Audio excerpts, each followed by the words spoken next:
j'appuie sur live. Tu m'entends parler? Bonjour, si des gens m'entendent parler, on fait des tests.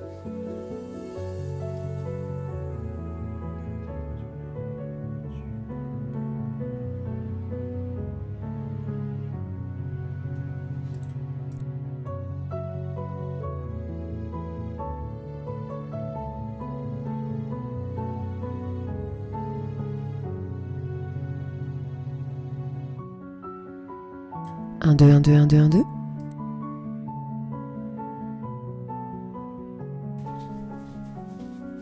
Je viens de le rouvrir. Mais c'est pas grave, de toute façon, regarde, on commence dans 2 minutes.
Je vais essayer de plus te suivre pour vérifier si ça s'affiche. Alors, bonjour à ceux et celles qui nous rejoignent. On est un peu dans les derniers réglages. Si vous êtes là, n'hésitez pas à le dire dans le chat. Ah, je viens d'avoir des petits avocats. Oui, ça marche. Rejoins le côté obscur. C'est toi qui as mis ça? Alors, je fais un test sur le chat. Ah non, moi ça marche pas.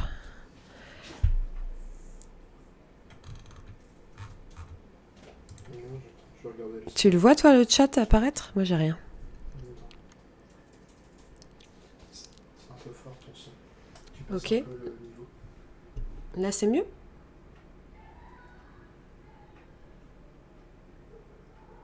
Oui. C'est peut-être le gain qu'il y a derrière. Comme vous le voyez, on est encore en test. C'est bon. J'ai baissé le gain, c'est mieux? On va essayer de le faire depuis, tu sais, la barre de volume. Tu vois ce que je veux dire? Ouais, vas-y, j'ai baissé. Ok, attends, j'écoute. Ah, c'est bien. C'est mieux?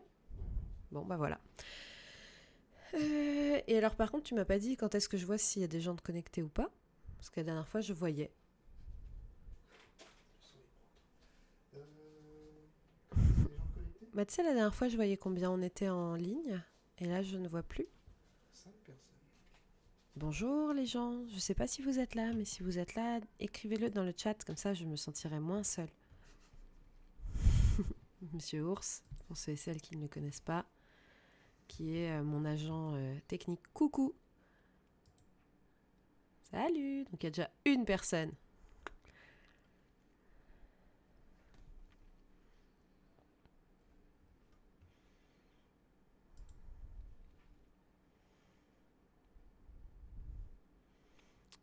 Par contre, t'as vu le chat, ça disparaît les messages.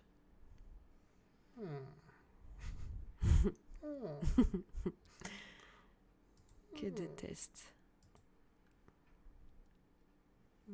Ouais, si tu sais pas, c'est pas grave. Hein. Mais c'est que je sache à qui je parle, en fait. Sinon, je parle seule. Ce qui est un peu triste. Tu vois ? D'habitude, je voyais 5, 10, en plus comme ça bouge tout le temps.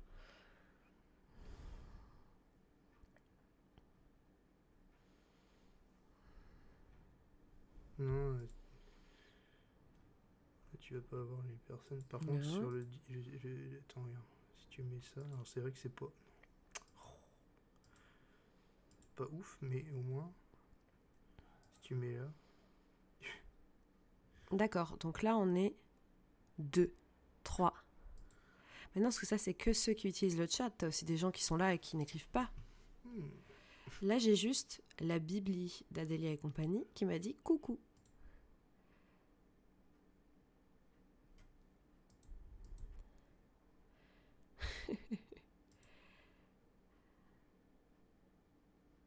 Ça, c'est les gens qui sont abonnés.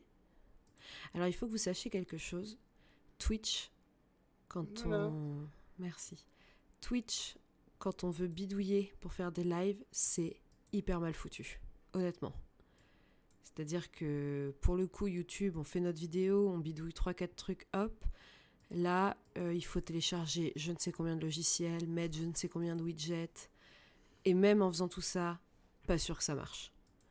Donc excusez-nous pour cette petite entrée technique. Mais même là, je sais pas ce que tu es en train de faire. Vous imaginez, moi j'ai l'impression derrière une table de son là. J'ai le son des micros qui bougent dans tous les sens, des trucs qui apparaissent partout. Et moi, le seul truc que je veux voir, c'est si vous êtes là. Non mais laisse, on va regarder le truc que t'avais trouvé là. Il n'y a pas la liste des gens. Quoi ? Pas la liste des gens. Mais ça c'est pas grave, je l'avais pas la dernière fois. Je veux juste avoir le nombre de personnes. No listing of person. I don't want the listing, I just want the number. Voilà. You are the number. Ok. But if you... Welcome. Voilà, ici. Ah, hello. Salut. C'est bon. Le chat marche. Tu regardes ici pour les chats. Oui, je regarderai ici. Là, c'est pour les gens. Oui, mais du coup, pour les gens, les messages, ils disparaissent. C'est dommage. Mais les gens, ils auront le chat à côté. Oui, mais tu sais, les gens, ils t'entendent. Faut pas les appeler les gens. Le peuple. Le peuple. Bon, allez, va-t'en. Voilà. Va-t'en. Oust. Ah. Bon, bonjour tout le monde. Est-ce que vous pouvez juste me dire, avant qu'on se lance dans le vif du sujet et que d'autres personnes nous rejoignent, si vous me voyez bien, si vous m'entendez bien et si le chat fonctionne chez vous ? Donc pour communiquer, il suffit juste de m'écrire dans le chat. Les gens remercient Monsieur Ours pour son soutien technique. Ah, je lui dirai. Les gens te remercient, chérie. Voilà, il a fait un pouce en l'air, sachez-le. Donc, alors, on se retrouve aujourd'hui pour ce premier live Twitch, on peut dire, même si on en a déjà fait un il y a 2 semaines. On va dire que là, ça devient un peu plus concret. Voilà, l'idée, c'était, on en avait parlé la dernière fois, même si on n'était que 7-8, de se retrouver tous les mois pour parler des dernières lectures qu'on a faites, et notamment de la lecture du dernier mois qui nous a le plus plu. Du coup, l'idée, c'est que moi, je vous parle aussi des bouquins, des dernières lectures là, que j'ai faites qui sont particulièrement savoureuses, et que vous puissiez aussi, dans le chat, me parler des vôtres. Et évidemment, je rebondis là-dessus. À l'avenir, ce qui sera encore mieux quand on apprendra un peu mieux à bidouiller, ce sera de vous faire intervenir en vidéo par webcam avec moi, en fait, en discussion interposée plutôt que par le chat. Mais on va pas mettre la charrue avant les bœufs, comme on dit.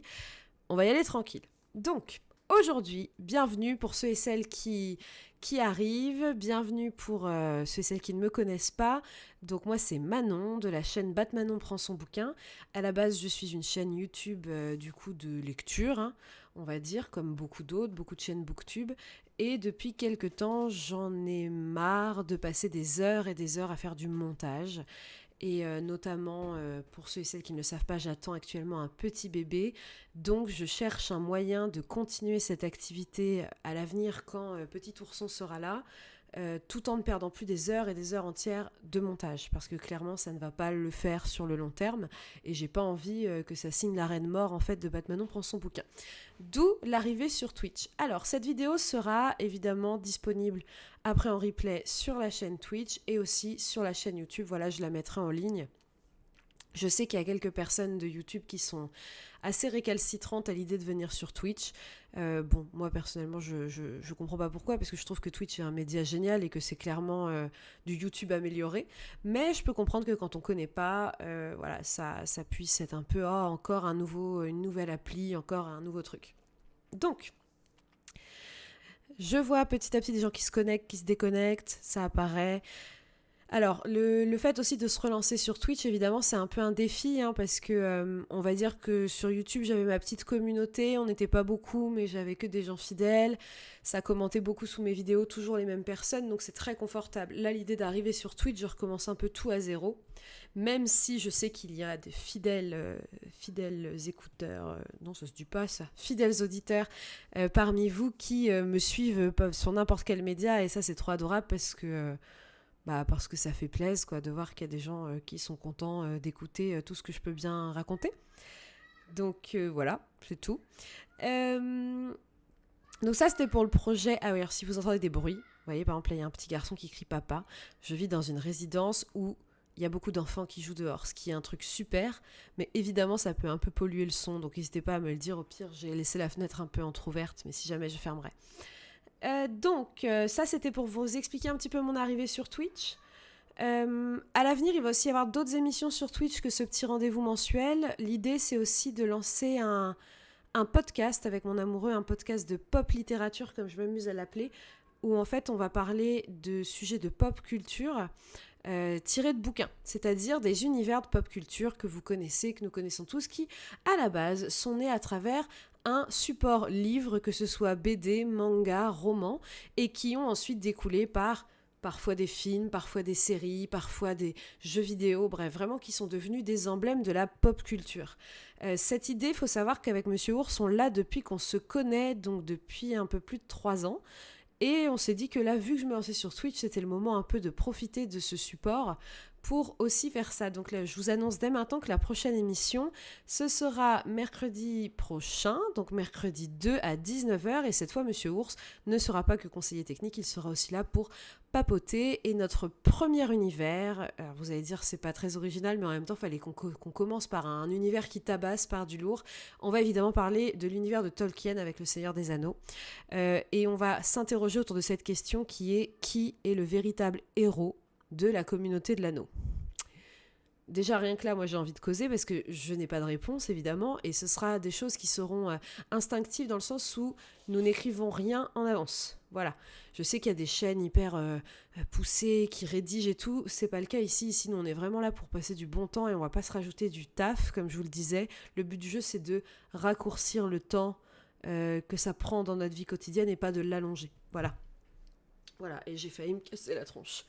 Voilà, donc ça c'était la petite introduction, donc n'hésitez pas, je suis ravie que vous soyez là, n'hésitez pas à partager autour de vous si ça vous plaît et à nous rejoindre à chaque fois qu'il y a des événements, ça fera toujours kiffer de vous voir de plus en plus nombreux et nombreuses. Là pour l'instant j'ai un peu l'impression de parler dans le vide, donc n'hésitez pas à utiliser le chat, même si vous avez l'impression que c'est pour ne rien dire, moi au moins ça me permet d'échanger avec vous. Il n'y a pas de durée en amont de cette intervention, on va dire, de ce live. Voilà, ça dépendra. La dernière fois, on a fait un live d'1h30, 2h, je crois, parce qu'on papotait bien qu'on était un groupe très restreint. Donc voilà, ça dépendra aussi un petit peu de vous dans le chat, si ça cause ou pas. On pourra du coup faire durer ou s'arrêter. Voilà, il n'y a pas de pression. Sur ce, je m'hydrate, parce que je cause. Ça doit être sympa le petit bruit de bulle dans le micro là. Je pense que vous qui passez un bon moment. Bon, déjà j'espère que vous allez tous bien. Donc, je voulais vous parler de mes dernières lectures, les meilleures lectures que j'ai pu faire ces dernières semaines. Alors, il faut savoir que je suis actuellement, comme beaucoup d'entre vous, en plein Pumpkin Autumn Challenge. J'ai déjà lu, je crois, je suis dans ma 7e lecture du Pumpkin Autumn Challenge. De chouettes lectures, mais pour l'instant, aucun coup de cœur. Donc j'ai fait le choix de vous parler de bouquins que j'ai lus juste avant, donc fin août, courant août, qui ont été des révélations. Voilà, qui ont été vraiment de superbes lectures. Et si jamais vous les avez lus, c'est le moment de causer. Si vous les avez pas lus et que vous avez des questions, c'est aussi le moment de demander. Donc, il faut savoir que je vais vous parler, le premier dont je vais vous parler... je crois que vous en avez ras-le-bol d'en entendre parler parce que clairement tout Booktube s'excite sur ce livre depuis plus d'1 an. mais maintenant que je l'ai lu, je peux vous dire que je comprends pourquoi et que j'ai rejoint la secte des fans de La vie invisible d'Adi Larue de Vi Schwab. Alors, est-ce qu'il y a des gens ici qui ne connaissent pas l'autrice Vi Schwab et qui aimeraient que je fasse un petit récap? Si vous connaissez, vous pouvez me dire « Non, Manon, ça va, t'inquiète, passe direct au sujet. » J'adore tes 4 derrière. Alors oui, bah écoute. En plus, si tu voyais en vrai, ça va jusqu'en haut. On va essayer de bien recadrer après. Et il y en a aussi sur le mur à droite. Voilà, c'est une habitude d'ado. Est-ce que je vais réussir à remettre la caméra? Ça, c'était le moment fun. Je vais y arriver, t'en fais pas. C'est juste que j'ai peur qu'elle se casse la figure. Parce que comme vous avez pu le remarquer, tout est nouveau, hein. Oh, c'est pas vrai, je vais quand même pas appeler Monsieur Ours. Chérie?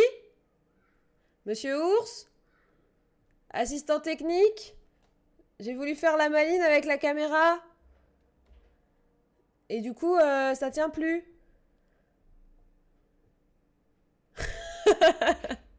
Ah oui, non, mais je suis une championne hein, pour un premier live. Bah, au moins, ça permet de voir les cartes. Hein, vous voyez, quand je vous dis qu'il y en a partout, c'est un petit bout de mur, quoi. Purée, mais c'est dingue. Pourquoi ça veut pas tenir? Oh, c'est pas possible, je touche le truc et... Ça fait une petite interlude cocasse et comique.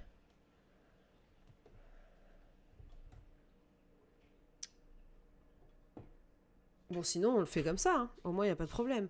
Elle tient plus. Oui, bah quoi? Je l'ai fait? Un petit peu plus. Non, plus haut. Plus haut encore. Un peu par là. Bah non, ça tient... On est un peu brinque-ballant, là. Oui, j'ai tout fait tomber, je sais, mais... Voilà, c'est bon. C'est bon, c'est fini l'interlude technique. C'est bon, on te libère, tu peux partir. Au revoir, merci. À bientôt. Bon, je touche plus à la caméra, on est d'accord? Donc, à part ce petit bug technique, je sais plus ce que je disais du coup. Ah oui, Vi Schwab, vous connaissez ou pas? Vous connaissez cette autrice de fantasy fantastique, on va dire, qui s'est notamment fait connaître à grande échelle avec sa saga Shades of Magic?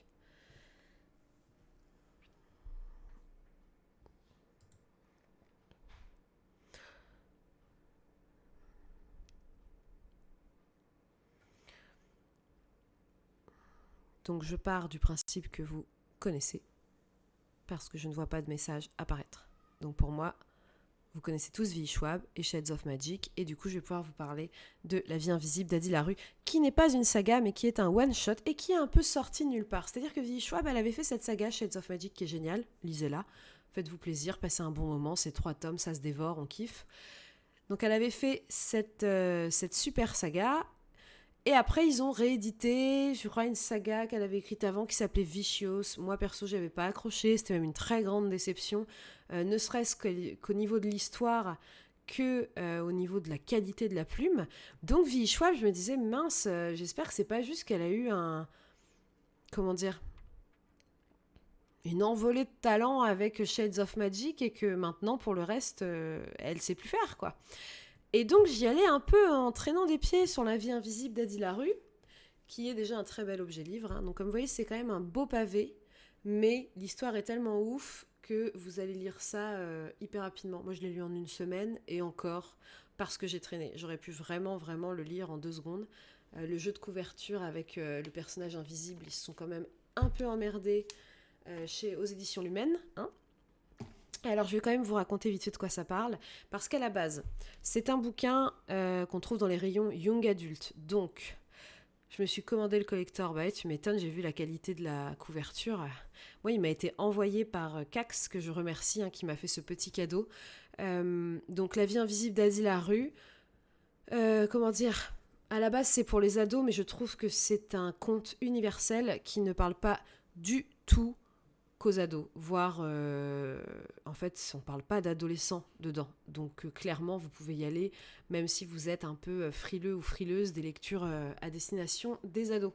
La vie invisible d'Adi Larue, ça raconte l'histoire d'Adeline, Adi du coup, on devine, Adi Larue, qui est une jeune femme qui a une malédiction parce qu'elle a fait un pacte avec le diable. Déjà, à partir du moment où il y a des pactes avec le diable, moi je suis au taquet.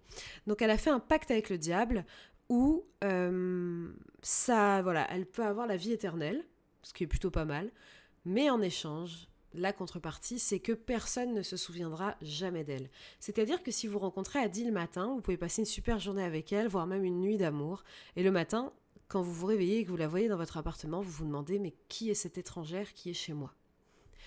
Ça lui arrive avec n'importe qui, des amis, des amours, de la famille, des amants. Clairement, elle est vouée, elle est condamnée à ce que tout le monde l'oublie. Alors ça a un petit côté pratique, vous me direz, parce que du coup elle peut faire n'importe quoi, les gens vont oublier au bout de 24 heures. Cambrioler une banque, je sais pas, enfin vraiment elle peut faire n'importe quoi au bout de 24 heures, de toute façon elle est oubliée. Et en plus son image, c'est-à-dire même si on essaye de la filmer, de la photographier ou autre, disparaît. Donc elle est vraiment intraçable. Je pense que tous les grands escrocs du monde entier aimeraient avoir ce super pouvoir. Cependant, vous vous doutez bien que ça... Donc ça c'est le côté positif, mais que ça amène surtout un grand côté négatif qui est une très très grande solitude. Et se sentir seul quand on a la vie éternelle, je pense que c'est pas un truc cool. Clairement, Adi, donc on va la suivre, je sais plus à quelle époque, au début c'est en 1714, vous voyez. Donc en fait elle va... Qu'est-ce qui fait qu'elle se retrouve à faire un pacte avec le diable ? Je spoil un peu le début, mais vous en faites pas, je ne spoilerai pas la suite de l'histoire pour ceux et celles qui veulent le lire. En fait, en 1714, Adi, elle vit sa vie tranquille avec ses parents, elle aime ses parents de tout son cœur, elle vit dans son village de campagne, sauf que voilà, c'est une jeune fille qui grandit, qui vieillit et qui n'est toujours pas mariée. Évidemment, on va organiser pour elle un mariage forcé, ce qui est quelque chose qu'on adore, et le jour de ses noces, elle va invoquer le diable et lui demander voilà, s'il te plaît, fais tout pour pas que je me retrouve à devoir épouser ce type. J'ai pas eu le temps de vivre ma vie en fait, donc il va lui donner du temps. Mais voilà, en échange, tout le monde l'oubliera. Vous allez me dire, bon, ok, c'est ça le pitch de départ, bon, pas mal, mais du coup, on va suivre une fille où tous les jours tout le monde l'oublie. Ça a vraiment besoin de faire à peu près 700 pages, ça ? Bah, vous vous doutez bien que du coup, on va la suivre à travers les époques. Et qu'il va surtout se passer un truc, c'est qu'un jour, à notre époque, elle va rentrer dans une librairie et que le libraire va se souvenir d'elle. Alors qu'elle l'a vue la veille et que quand elle revient, il lui fait « Je me rappelle de toi, t'es la nana qui a essayé de tirer un bouquin l'autre jour. » Et là, à partir de ce moment, toute la vie d'Adi va être chamboulée. Et alors, on est à fond. Mais vraiment, on est à fond. Parce que moi, ce que j'ai aimé surtout, c'est que je me suis faite avoir sur le dénouement final. On se demande pourquoi ce jeune homme arrive à la voir. Est-ce que c'est le diable qui a fait une connerie et qui elle a pu passer entre les mailles du filet ? Est-ce que c'est justement encore un coup du diable ? Donc elle est hyper méfiante. Et puis du coup, ils vont voilà, construire une relation amicale. Mais lui, enfin, elle peut pas lui en parler, lui, il va pas comprendre pourquoi tout le monde l'oublie tout le temps. Enfin, ça devient vraiment un embriglio de situations assez cocasses et qui, en plus, sont hyper touchantes. Et c'est un one-shot, et je trouve que c'est superbe d'en avoir fait un one-shot parce qu'il y a un début et une fin. Et que ce début et cette fin sont vraiment à la hauteur. Voilà, on va dire que Vichouab, elle n'a pas tiré sur la corde pour... voilà, c'est un univers qui est tellement chouette qu'elle aurait pu continuer comme ça pendant des tomes et des tomes. Hein. Mais elle n'a pas tiré sur la corde, elle a décidé de s'arrêter là, et elle s'arrête sur vraiment une fin top. Donc moi, j'ai eu un immense coup de cœur pour ce bouquin. C'est un bouquin où, vous voyez, 2 mois après, j'y pense encore régulièrement. C'est-à-dire que... Excusez-moi, parce qu'il y a... Ouais, vous entendez un peu la vie de mon appartement. Et là, je crois que Monsieur Ours fait la vaisselle. Donc, je disais, c'est le genre de bouquin où, en fait, on s'en souvient encore des mois après, parce que... Et en fait, ça interroge la question de quel choix on ferait, nous, à sa place, déjà. Ce qui fait que 2 mois après, je n'ai toujours pas la réponse. Ça interroge aussi la question des... Moi, je trouve de la... Comment dire ? Je cherche un mot, hein. C'est pour ça que je me tais, mais... du fait que qu'importe l'époque, qu'importe les êtres humains, on se retrouve un peu inexorablement dans les mêmes situations. Vous voyez que la nature humaine est fidèle à elle-même et que même si on rencontre des gens, en fait, c'est un peu tout le temps les mêmes personnes, tout le temps les mêmes situations, tout le temps les mêmes conflits. L'histoire est faite pour se répéter, et se répéter, et se répéter. Et les êtres humains font toujours les mêmes choix, qu'ils soient bons ou mauvais, et qui entraînent les mêmes événements. Il y a vraiment cette idée de boucle qui, moi, m'interroge beaucoup parce que c'est une question que je me pose sur l'histoire. Salut Biba, bienvenue. On parle de celui-ci. Est-ce que tu l'as lu? La vie invisible d'Adi Larue de Vi Ishwab. Évidemment, on ne spoil pas car il y a quelques personnes ici qui ne l'ont pas encore lu, mais j'étais en train de dire, après avoir résumé rapidement le bouquin, qu'est-ce que ça a déclenché comme questionnement chez moi. Et donc j'ai expliqué qu'il y avait vraiment ce côté de l'histoire avec un grand H qui se répète continuellement et quoi qu'on fasse. Et moi c'est quelque chose auquel je crois vraiment dans notre monde à nous, pas dans le monde d'Adi Larue, que en vrai ça tourne en boucle l'histoire. C'est-à-dire que salut à tous ceux et celles qui sont en train d'arriver. C'est vraiment cette idée que l'être humain reproduit inexorablement les mêmes conneries, les mêmes conflits, les mêmes victoires aussi. Alors certes, l'être humain, on progresse, je mets de très gros guillemets, on progresse sur beaucoup de choses, mais qu'est-ce que ça amène vraiment? Donc Adi, vu qu'elle traverse les époques, évidemment, elle va avoir ce regard-là. Et moi, ça m'a permis d'y réfléchir encore plus et de nourrir encore plus ma réflexion sur le sujet. La deuxième chose, ça pose la question de l'immortalité. Est-ce que vraiment l'immortalité est une bénédiction ou une malédiction? Alors ça, c'est pas Adi Larue qui a apporté cette question, c'est quelque chose qu'on retrouve beaucoup dans la littérature, dans le théâtre, dans le cinéma. C'est une très grande question. Mais c'est encore une question où j'ai pas de réponse parce que quand j'étais petite, je me rappelle, j'avais tellement peur de la mort que je disais souvent que moi je rêverais d'être immortelle. Et je me rappelle qu'un jour mon père m'avait dit bah non, c'est horrible d'être immortel parce que t'es tout seul et tu vois tous les gens que t'aimes partir. Alors je lui ai répondu, dans ce cas-là, on n'a qu'à être tous immortels. Et il m'avait dit, bah mais du coup, il n'y a pas de fin, donc tous tes rêves et tout, t'as le temps qu'il faut pour les réaliser, donc pareil, ça perd son enjeu. Bon, encore aujourd'hui, j'ai pas la réponse sur les questions d'immortalité. Mais Adi, du coup, pose cette question-là, et surtout, bon, là, je ne dirais pas, mais voilà, elle va devoir faire des choix dans cette histoire pour découvrir ce qui se passe. Et quand vous l'aurez fini, vous vous demanderez si vous auriez fait les mêmes choix qu'elle ou pas. Et ça, pour moi, c'est des lectures réussies, c'est quand ces petites lectures nous hantent encore quelques mois après. Donc là, ça fait que 2 mois que je l'ai lu. La question est-ce que ce sera pareil dans 6 mois, dans 1 an? Je ne sais pas. On en reparlera à ce moment-là. Je vois qu'entre-temps... Alors, Biba, t'es justement en train de le lire. Ouh, bah heureusement que j'ai pas dit de spoil, hein. Dis donc. Et que l'histoire a l'air top et l'édition française est magnifique. Ouais, l'histoire est géniale et l'édition française est top. Et là, comme on disait un peu plus tôt dans la conversation, ils en ont sorti une édition collector que j'ai vue en librairie il y a quelques jours. Et vraiment, elle est sublime, quoi. Moi, je me retiens d'acheter des livres juste pour la beauté de l'objet livre parce que j'ai qu'un petit porte-monnaie et que je préfère acheter des bouquins en poche que j'ai encore jamais lus pour en avoir plus. Mais purée, vraiment, j'avais envie de l'avoir dans ma bibliothèque. Alors que déjà, je trouve que l'édition de base, ce petit jeu de jaquette, parce qu'il faut quand même se rendre compte que derrière la jaquette, il n'y a rien. Vous voyez, il y a ce dessin et ils se sont vraiment pas emmerdés, ils n'ont même pas édité le titre. Mais il y a ce jeu d'impression sur le fait qu'Adi est visible et invisible qui rend trop bien. Et bravo aux directeurs de collection et aux gens, aux maquettistes ou autres de la maison d'édition de l'Humaine qui ont bossé sur ce bouquin. Parce que, ouais, il est top. Il est top, puis c'est très bien imprimé, puis il n'y a pas de coquilles plus que ça, en tout cas ça m'a pas sauté aux yeux. Et on sait que de nos jours, surtout dans le milieu young adulte, SFFF, je ne citerai pas de nom, mais il y en a certains qui sont devenus des experts pour ne pas bien relire les bouquins. Donc j'étais ravie de cette lecture. Est-ce que là, par rapport à ce que je vous ai dit, ça vous donne envie de découvrir cette histoire? Ah, parce que t'es où, Renflo? T'es pas en France, là? Parce que du coup, ça va te faire des frais de port de ouf, c'est ça, si tu veux l'acheter en français? Je m'excuse pour les petits bruits, mais j'ai trop soif. En plus, là, j'ai plus rien. Donc. Royaume-Uni? Ah ouais. Ouais, c'est sûr que ça va te faire cher. À moins que tu sois bilingue et que tu l'achètes en anglais.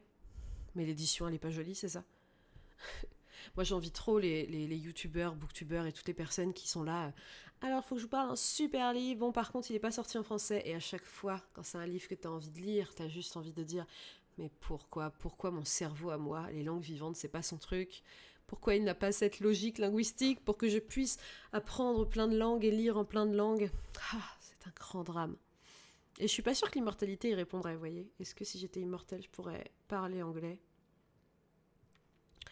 C'est une grande question.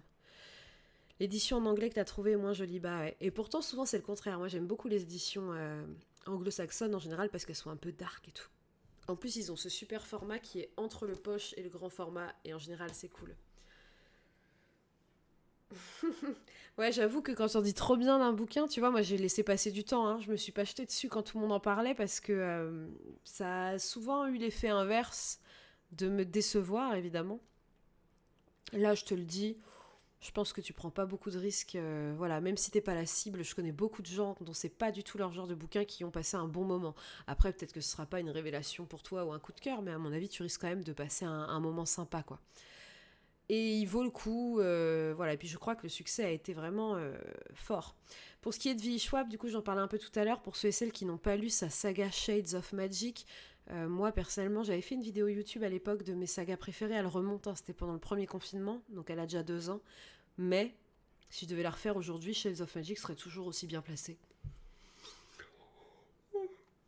Pardon, ça c'est parce que je parle à voix haute. Je respire pas bien, du coup je baille. Wouh, la magie du corps humain. Alors ça, normalement, c'est des choses qui sont coupées au montage quand vous regardez des vidéos YouTube. Hein. Les bâillements, le grattage de nez, Là, avec Twitch, je ne peux plus mentir. Vous voyez naturellement un dimanche soir chez moi. Et si jamais je me gratte le nez ou que je dois me lever pour aller chercher à boire, bah vous le saurez. Voilà. Et donc je disais Shades of Magic de V. Schwab est vraiment une de mes sagas favorites de tous les temps. Et Dieu sait que j'en ai mangé de la saga. Et vraiment, ça fait partie, vous savez, de ces livres où tous les ans je me dis cette année je le relis. Mais vous connaissez comme moi la dure loi de la lecture et de la vie, c'est qu'on a déjà... Les journées sont beaucoup trop courtes pour tous les livres qu'on aimerait lire. C'est qu'on a des périodes où on dévore les mots et d'autres où on n'arrive pas à lire ne serait-ce que 2 pages. C'est qu'on a des périodes où juste on a d'autres activités, où la vie est plus prenante. Et donc évidemment déjà faire mes lectures c'est compliqué, mais alors faire des relectures...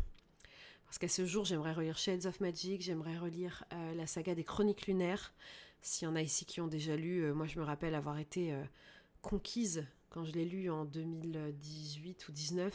Je les ai enchaînés les 4 tomes et j'avais envie de revivre ça. Et en même temps, je me dis, ça se trouve, ça va tout casser parce que mes goûts ont changé et ça se trouve, attends, je vais trouver ça pourri. Oh là là, c'est vraiment un grand débat, ça pour ou contre la relecture. Ça pourrait être le sujet d'une prochaine vidéo. Alors, est-ce que vous, avant que je vous parle de ma seconde lecture qui a vraiment été une très grande surprise et un coup de cœur là, ces dernières semaines, est-ce que vous pouvez me dire dans le chat, vous, quelle est la dernière lecture que vous avez fait ou faite qui était vraiment chouette? Et le temps que vous écrivez dans le chat, je vais juste me chercher de l'eau et j'arrive. Ça vous va, on fait comme ça? Donc là, on est à peu près une dizaine. Je sais que tout le monde n'a pas envie de parler, mais si déjà vous êtes 3-4 à me parler de bouquins, ça se trouve, je les ai lus, on pourra un petit peu échanger dessus. Voilà, à tout de suite. Juste chercher à boire.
Me revoilà les enfants.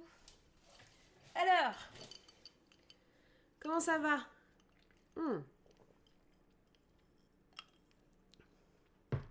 Ah là là. Ah mais là tu commences avec du lourd, bouquinette. Le journal d'Anne Frank. Alors moi j'en ai un souvenir très flou car je l'ai lu très très jeune. Trop jeune je pense. Parce que je me rappelle que j'avais trouvé ça très long. Parce que je m'attendais à ce qu'on sache tout de suite qui les dénonce et ce qui leur arrive après, ce qui n'est évidemment pas le sujet de ce livre.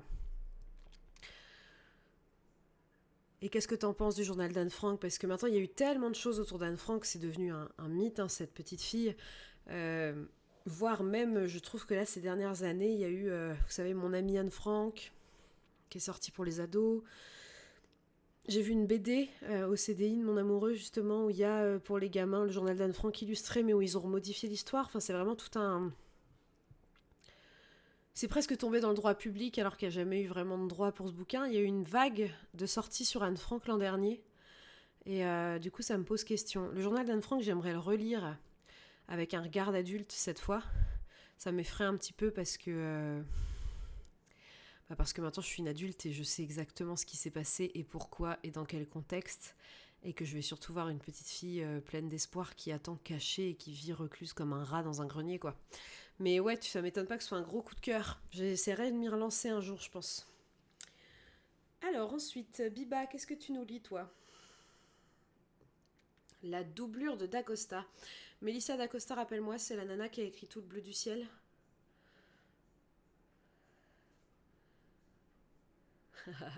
Ouais, t'inquiète, on va parler de l'Assassin Royal juste après. Mélissa Dacosta, je crois que c'est la nana qui a écrit Tout le bleu du ciel. Alors moi, elle est dans ma wishlist, celle-là.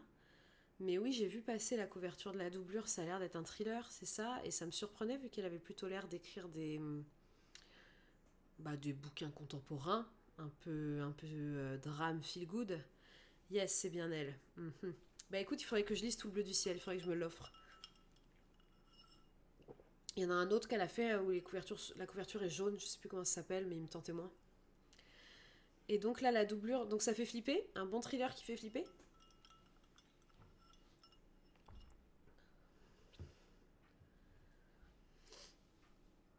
C'est vrai qu'en même temps, là, on est dans la période où il faut lire des thrillers, hein. Moi, je suis une vraie pépette, chocotte, la totale, j'ai peur de tout. Ça veut rien dire, je suis une vraie pépette. Bref, vous avez compris l'idée. Du coup, les thrillers et tout, j'avoue que j'en lis peu, mais à chaque fois que j'ai lu des policiers ou autres, j'étais tellement à fond qu'on se fait vraiment avoir dans l'histoire et attraper, quoi. Et ça, c'est vraiment cool. Je ne saurais même pas caser ce livre dans un genre. Ah, ça, c'est plutôt bon signe. Moi, j'aime bien quand c'est comme ça. Eh bien, écoute, Biba, justement, tu vas pouvoir rebondir avec ce que tu dis. On parlera de l'Assassin Royal juste après, parce que je vais vous parler d'un livre que je ne pourrais pas caser dans un genre non plus, mais qui a été une révélation. Et pour l'instant, je me demande même si ce n'est pas ma meilleure lecture de l'année. Tellement c'était ouf. Je reprends un peu mon souffle, hein. Vous savez ce que c'est, les petits oursons qui appuient sur les poumons. Apparemment, cette autrice est vachement connue. Elle est vachement connue pour un autre titre. Moi, je n'en avais jamais entendu parler et c'est ma collègue Nathalie. Nathalie, si un jour tu passes par là, je t'embrasse et te fais un grand coucou, qui est une grande lectrice qui m'a parlé de Carole Martinez comme autrice et qui m'a parlé de son livre Les Roses Sauvages. Et vous imaginez une petite lecture bouquin, enfin une petite discussion bouquin le midi entre deux cours avant d'aller retrouver les gamins. Ça m'a subjuguée au point que l'après-midi, je me rappelle que je n'arrêtais pas de repenser à ce bouquin en me disant mais ça a l'air tellement bien, le bouquin dont elle m'a parlé, il faut que j'aille me l'acheter. Pas de bol, le soir même, je vais en librairie, ils ne l'ont pas. Ah, il faut le commander, non, non, non. Et moi, je fais partie de ces gens qui ont une flemme. Je sais, c'est pas bien d'attendre que le libraire commande le bouquin et que le bouquin arrive. Donc j'ai dit, bah non, mais je vais en prendre un autre d'elle. Et je me suis jetée sur celui-ci qui s'appelle Le cœur cousu de Carole Martinez. Et alors celui-là, je ne l'ai jamais vu passer sur Booktube, Bookstagram, émission télé de littérature, jamais nulle part. Donc est-ce qu'il y aurait, dans le plus grand des hasards, parmi la dizaine de spectateurs en ligne, quelqu'un qui l'aurait lu?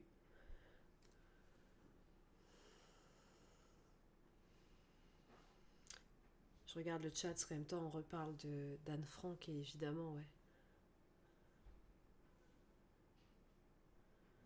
Ah, bah tu vois, tu me donnes envie de le relire.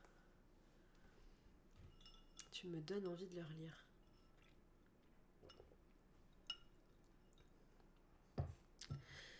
Alors, je vais essayer de vous expliquer de quoi ça parle, avec mes petits souvenirs de l'été. En même temps, sans vous spoiler, mais en même temps, il faut que vous compreniez vraiment, parce que quand on lit la quatrième de couverture, on comprend pas du tout de quoi ça va parler. Cette phrase n'a pas grand sens, mais je pense qu'on s'est compris. En fait, on est en Espagne. Il n'y a pas vraiment d'époque, mais je dirais qu'on est peut-être 19e siècle, grosso modo. Je dirais ça, on est dans la campagne espagnole. Et en fait, on est dans une famille où depuis la nuit des temps, les femmes se lèguent un présent, un trésor, une boîte. Eh bien écoute, justement, je vais te le recommander. Après tout, on est sur un réseau social et tu verras, c'est plutôt pas mal. Et donc cette lignée se transmet une boîte mystérieuse. Et donc nous allons suivre Frasquita, l'héroïne, qui, donc sa mère va lui léguer cette boîte et va lui dire tu dois la garder avec toi pendant 1 an et ne pas l'ouvrir, sinon tu ne sauras jamais ce qu'il y a dedans. Frasquita garde la boîte, est une adolescente, elle a à peu près la vingtaine, elle garde la boîte pendant 1 an et ne l'ouvre pas, et enfin au bout de l'année elle a le droit d'ouvrir cette boîte et dedans elle trouve des fils et des aiguilles. En fait, on va vite comprendre que dans cette boîte va apparaître à chaque fois une chose dont a besoin la nana en question qui va l'ouvrir. Et en fait, ces fils et ces aiguilles, donc elle va les utiliser, elle va coudre, elle va raccommoder, sauf qu'ils vont avoir un petit pouvoir magique un peu spécial. Mais on n'est pas dans un livre magique, on n'est pas dans du fantastique, c'est juste un petit peu une sorte de petite fantaisie que l'autrice met dans cette histoire qui est pourtant, elle, très réelle et assez terrible. Voilà, on va dire que cette femme, elle a une sorte de petit pouvoir qui est que quand elle raccommode des choses ou quand elle crée des objets, ça va modifier la vie des personnes à qui elle va donner ces objets, à qui elle a raccommodé ce vêtement, etc., etc. Évidemment, ce petit talent, ça va lui donner une réputation de sorcière, de magicienne, ce qui fait qu'elle va devoir fuir.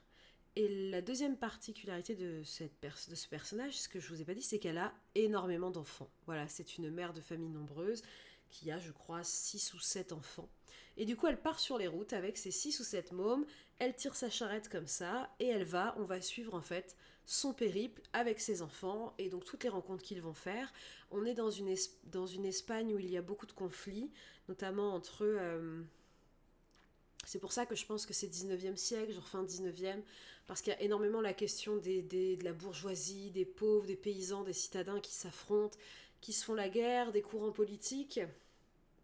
Le titre, c'est Le cœur cousu, de Carole Martinez. Et du coup, en fait, elle va traverser toute cette Andalousie, cette campagne espagnole, donc du sud de l'Espagne avec ses mômes. Et à chaque fois, à chaque étape, il va leur arriver des choses, ils vont faire des rencontres.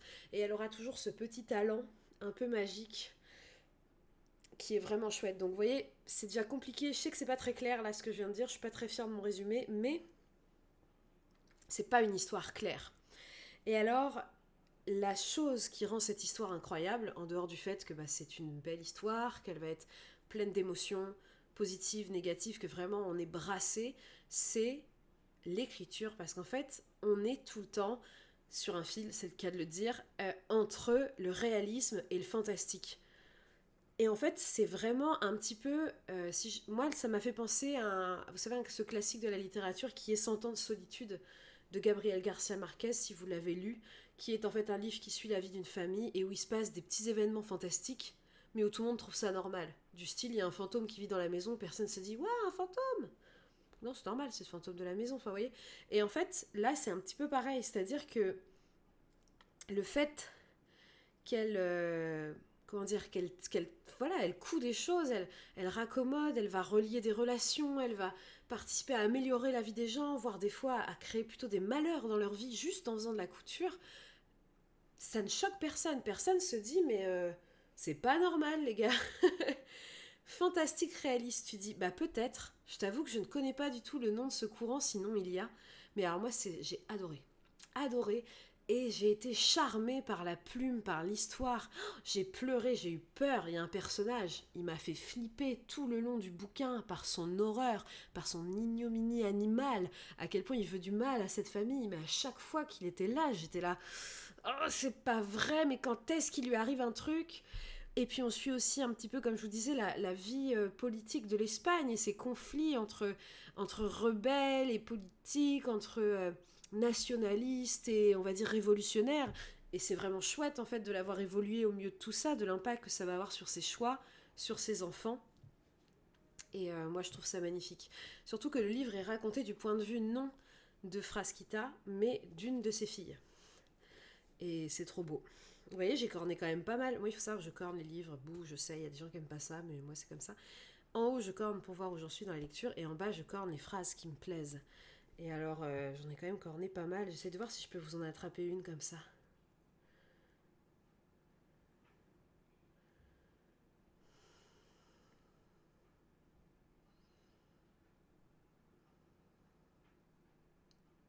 Je crois que c'est juste une phrase très courte là que j'ai aimée, mais qui dit « La vieille parlait comme on est ». J'adore. Là, j'ai corné cette page pour...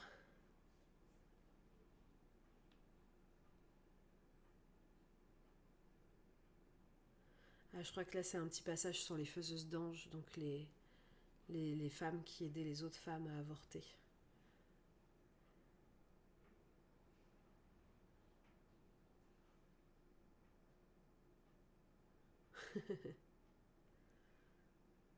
Ouais, c'est ça. C'est trop mignon.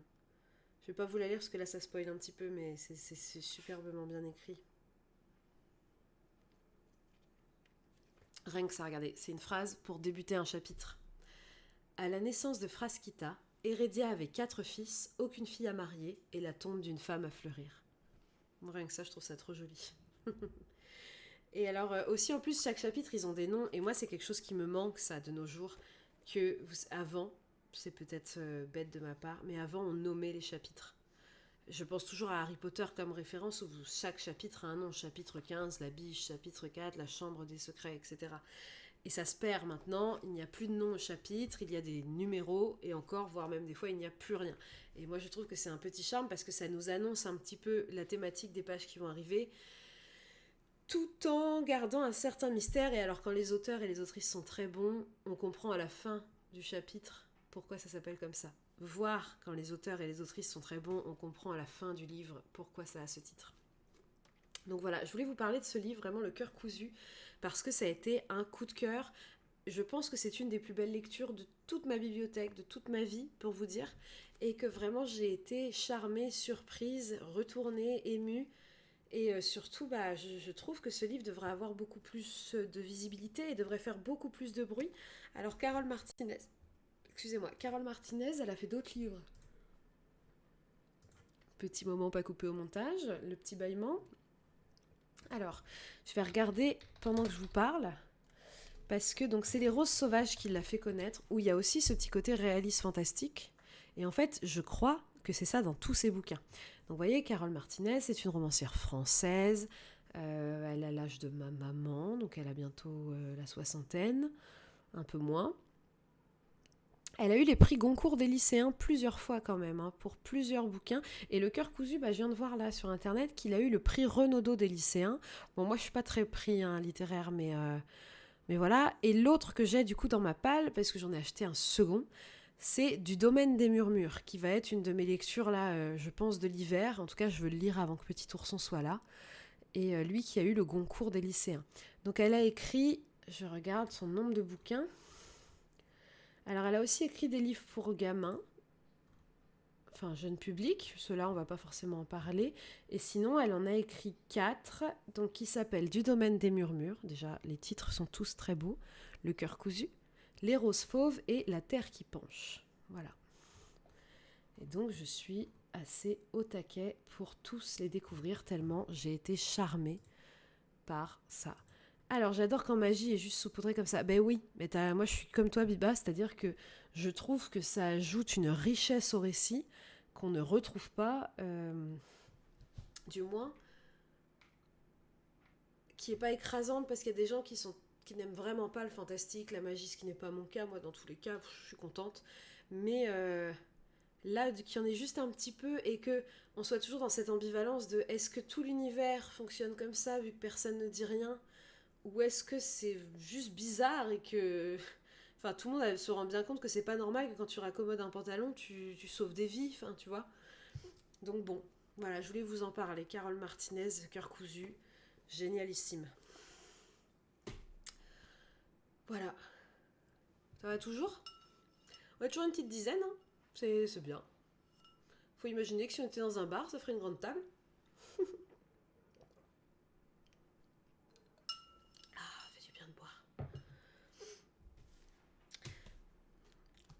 là, en ce moment, je viens de commencer ça hier soir, et pareil, je pense que ça va être une très bonne lecture, parce que ça c'est vraiment cool aussi. En ce moment, je suis en train de lire Un bûcher sous la neige de Suzanne Fletcher. Eh oui, Margot Liseuse, elle a tellement vendu ce bouquin depuis des années sur sa chaîne que je pense qu'elle est responsable de l'achat de ce livre.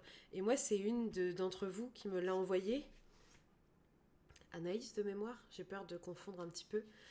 Mais et je la remercierai jamais assez parce que là, je suis à presque la moitié en une journée, tellement je suis à fond. Et si vous aimez les histoires de chasse aux sorcières, vous allez être dedans.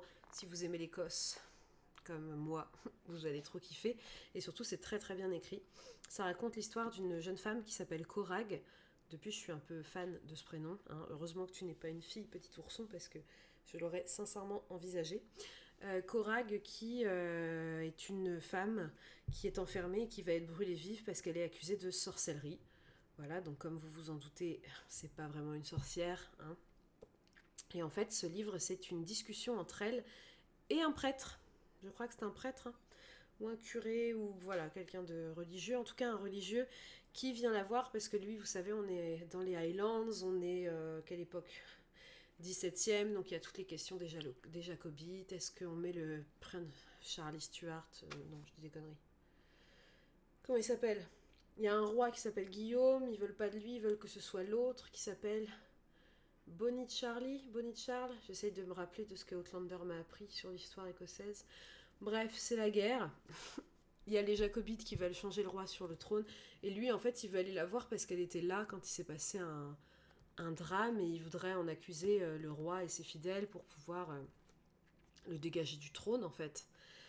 Et non, mais moi non plus, je connais pas bien l'histoire de l'Écosse. Déjà, on nous l'apprend pas à l'école. Et de deux, je trouve que c'est une histoire vachement alambiquée. Pour avoir été en Écosse quelques jours, j'ai visité des lieux. Déjà, ils ont tous les mêmes noms. Donc, on se paume dans les familles. Et on a le sud de l'Écosse qui était très... j'ai pas d'autres termes, mais qui suivait un petit peu la course anglaise dans l'idée du progrès, du développement, de la religion. Et on avait donc les Lowlands, je crois que c'est ça, hein, le sud de l'Écosse. Et en haut, on avait les Highlands, où là, c'était encore vous savez, les clans, quoi. Le clan McGuffin, le clan Campbell, le clan Fraser, hein, pour ceux qui aiment Jamie Fraser, eux aussi. Et donc on a ces deux cultures qui se rencontrent et donc évidemment ces deux cultures qui ne croient pas au même Dieu et ne veulent pas le même roi sur le trône. Alors je lis en même temps parce que j'ai pas trop lu le chat là pendant que je causais. Alors Biba, tu parles de Comme dans la vallée de Hannah Kent. Ah oui, je connais ce livre d'ailleurs. On se demande grâce à qui. Alors pas du tout, ça ne se ressemble pas, je trouve, dans le sens où pour moi, comme dans la vallée, on parle des croyances, des superstitions, mais il n'y a pas vraiment de magie. Tu vois ce que je veux dire? C'est plus une culture qui a existé, qui existe encore un peu. Alors que dans Le Cœur cousu, si c'est à ça que tu faisais référence, là, il y a vraiment de la magie. C'est-à-dire qu'elle n'a pas une baguette magique, mais elle a une aiguille magique, quoi. C'est pas juste les croyances et les superstitions, il y a vraiment des faits magiques qu'on ne peut pas révoquer, qu'on ne peut pas contester. Alors que dans la vallée d'Annaken, pour ceux et celles qui ne savent pas, on est en Irlande. Oui, en Irlande, avec les croyances irlandaises, et que du coup, évidemment, certains vont y croire, vont aller voir les guérisseuses, d'autres non, et ça crée des conflits, voire des assassinats, voire des meurtres. Là-dedans, vu qu'il y a un petit peu un lien entre tous ces bouquins, Un bûcher sous la neige, en soi, c'est une guérisseuse en fait. Et c'est une femme qui est mise au rebut parce que sa propre mère était mise au rebut, parce que sa propre grand-mère était mise au rebut, sans qu'il y ait vraiment preuve de sorcellerie. C'est juste que c'est comme ça, quoi. Elles sont pas comme les autres.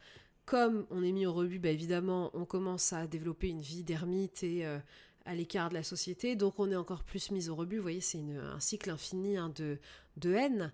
Et alors non, ce n'est pas du tout contemplatif, dans le sens où c'est vraiment un dialogue. Donc en fait, le livre, il se découpe comme ça, je vais vous montrer. Alors il y a encore des noms de chapitres, donc moi je suis conquise. Vous avez des parties écrites en police assez classique, où en fait c'est ce que raconte la sorcière au curé. Donc elle lui parle, hein. Elle lui dit vous, machin, et elle raconte sa vie, qui sont intercalés par des lettres en italique. Je sais pas trop si ça se verra à la caméra, mais en gros là c'est plus la même police, c'est en italique et en fait c'est le curé qui écrit à sa femme et qui raconte ce qu'il ressent suite à ses dialogues avec Corag. C'est écrit d'une main de maître, dans le sens où c'est d'une fluidité, d'un vocabulaire, d'un détail. Ça coule tout seul, incroyable, ça coule tout seul. Et là aussi j'ai commencé à corner quelques pages quand même, tellement c'était joli. Mais vous voyez, je l'ai commencé hier soir. Bon, à ma décharge, j'ai fait une insomnie cette nuit, donc j'ai beaucoup lu. C'est un livre qui fait 470 pages et j'en suis à un bon tiers, j'en suis à 180 pages. Voilà. Ça pourrait vous plaire. C'est pas vraiment contemplatif. Après, on suit quand même l'histoire d'une jeune fille qui vit dans la forêt. Donc il y a des moments où elle te raconte comment elle traverse l'Angleterre pour aller jusque dans les Highlands. Donc elle passe par des paysages magnifiques avec sa jument et autres. Mais on n'a pas ce côté vraiment très contemplatif et très lent qui, moi, peut, sur le long terme, me saouler un peu. Donc là, je ne suis pas du tout saoulée. Donc je vous invite vraiment à le lire. Je ne peux pas vous donner d'avis final parce que vous comprenez que je suis dedans. Hein, mais c'est trop bien. Trop bien. Et je comprends pourquoi Margot Liseuse en fait autant de grand bruit.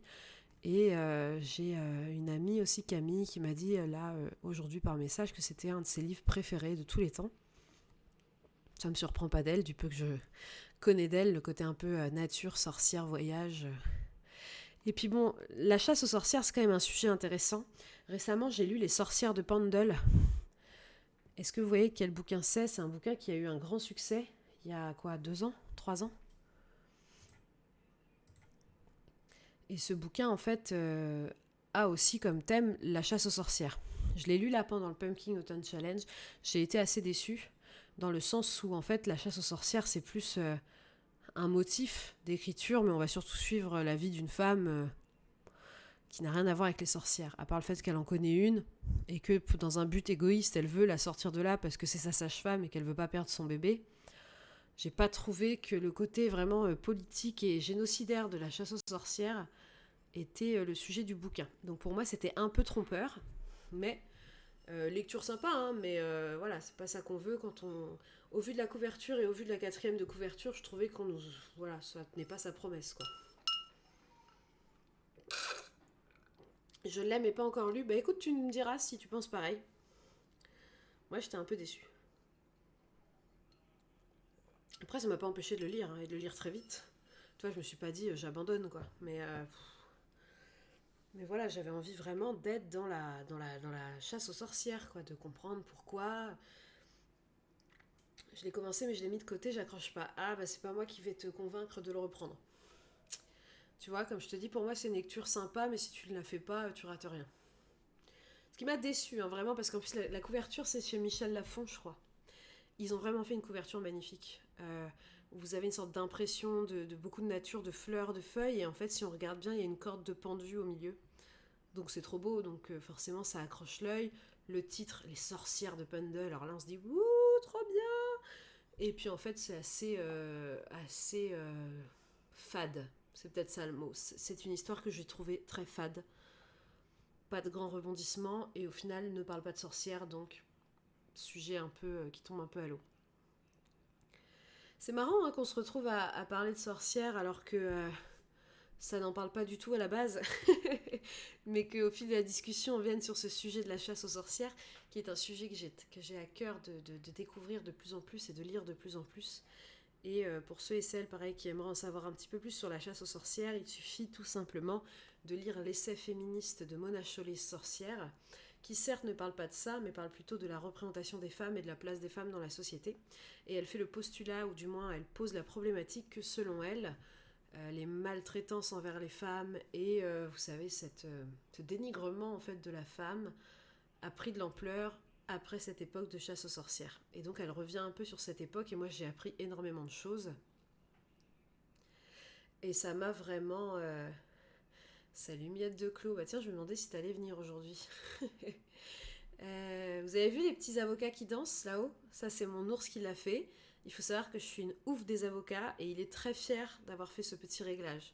Donc n'hésitez pas à rejoindre le côté obscur pour faire apparaître des petits avocats dansants. Salut Claude, ça va ? Je me demandais si t'allais venir, tiens. Alors figure-toi qu'en ton absence, nous sommes une petite dizaine ici, nous avons parlé de La vie invisible d'Adi Larue, de V.I. Schwab, en disant que c'était trop bien et qu'il fallait le lire. On n'a pas spoilé parce qu'il y a pas mal de gens là qui l'ont dans leur palle.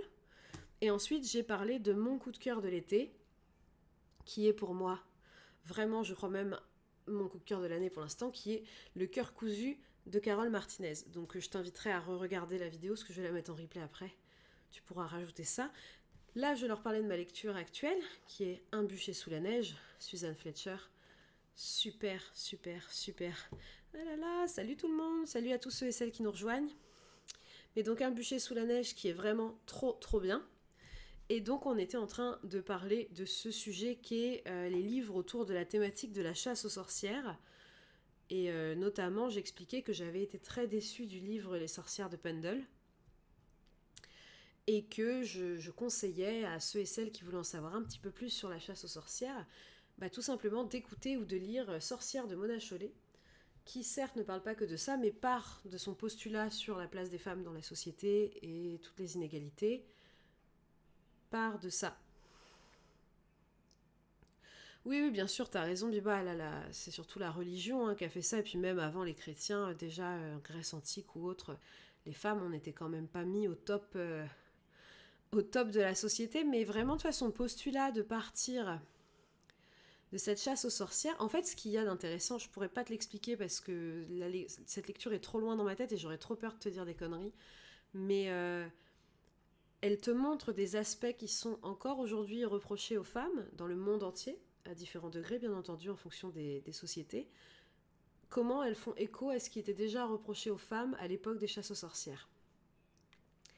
Et en fait, c'est vraiment génial. Et elle part de ça, et après, elle va prendre différents sujets, féministes, évidemment, et de sororité surtout. Et elle va expliquer pourquoi encore aujourd'hui, un exemple tout bête, pourquoi encore aujourd'hui, dans la place des femmes dans les entreprises, on en est encore là. Et c'est passionnant. Vraiment, moi, je ne lis pas d'essais parce que je n'ai pas la patience et je trouve que j'ai pas l'intelligence pour en saisir les tenants et les aboutissants. Mais celui-ci, je l'ai écouté en livre audio. Et c'était génial, c'était vraiment un vrai petit gâteau à écouter que j'ai adoré.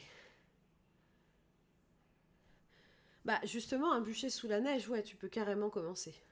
Tu peux carrément commencer par celui-ci, parce qu'il est accessible, parce que c'est un roman, et que, tu vois, il n'y a pas trop de personnages qui rentrent en jeu. Tu es vraiment dans un dialogue, en fait, entre deux personnages, et cette jeune femme qui raconte son histoire, tu vois.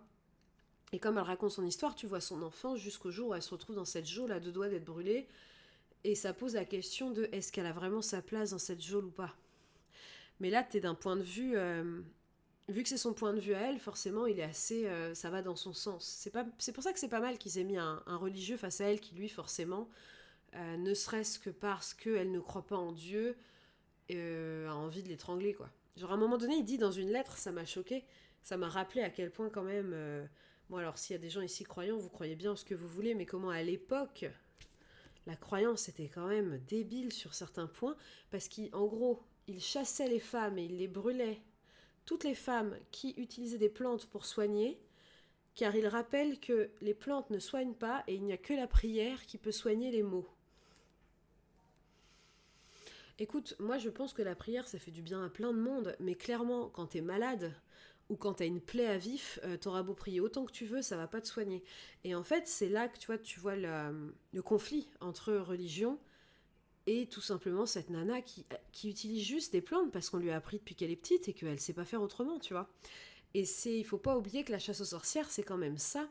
On a cette image très romancée on a brûlé... on a brûlé des nanas un peu excentriques qui faisaient des actes de sorcellerie toutes nues dans la forêt et tout, mais c'est faux. On a assassiné par milliers des femmes qui posaient problème sur n'importe quel sujet. La femme qui n'était pas mariée, sorcière.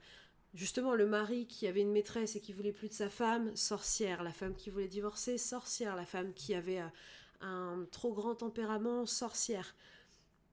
Et en fait, c'est ça l'histoire de la chasse aux sorcières qu'on nous cache. C'est qu'on a massacré des gens, on a massacré leur famille aussi, parce que si tu défendais une sorcière, on te butait avec. Et surtout, on les a plutôt rarement brûlées. elles ont surtout été pendues, elles ont été limogées, elles ont été noyées, on leur attachait les mains aux pieds et on les mettait dans l'eau. On disait que si elles flottaient plutôt, c'était un signe de sorcellerie, et si elles coulaient, elles n'étaient pas des sorcières, mais bon, elles étaient mortes. Donc tu vois un petit peu l'intelligence de l'époque. Donc oui, je pense que tu peux commencer par ça, pas de souci. Alors je regarde un petit peu le chat en même temps. Ah, les grandes oubliées, la place des femmes dans l'histoire. Alors c'est Titiou Lecoq, je crois, hein, qui a écrit cet essai.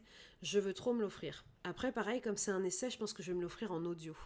Et comme là, petite parenthèse vie personnelle, mais voilà, ceux et celles qui me suivent savent que donc j'attends un bébé, et que là je viens d'apprendre que je devais être alitée pendant plus d'1 mois. Là, je suis assise sur une chaise, j'ai le droit, hein, mais vraiment, je peux pas être debout plus de 2 minutes sans avoir un mal de chien et sans que ce soit risqué pour mon petit ourson. Donc, je pense que le livre audio va devenir mon ami, parce qu'il va quand même falloir que je m'occupe là pendant des semaines et des semaines. Et Titiou Lecoq, a écrit ce livre du coup sur les grandes oubliées de l'histoire, et je crois qu'elle vient d'en sortir un là sur... J'ai plus le titre, mais en gros, c'est sur pourquoi les femmes sont moins payées que les hommes, ou l'argent, un truc comme ça.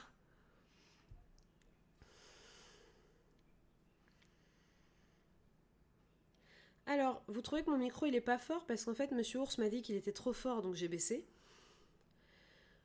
Mais si vous me dites tous qu'il est pas très fort, j'augmente. J'attends que vous me disiez.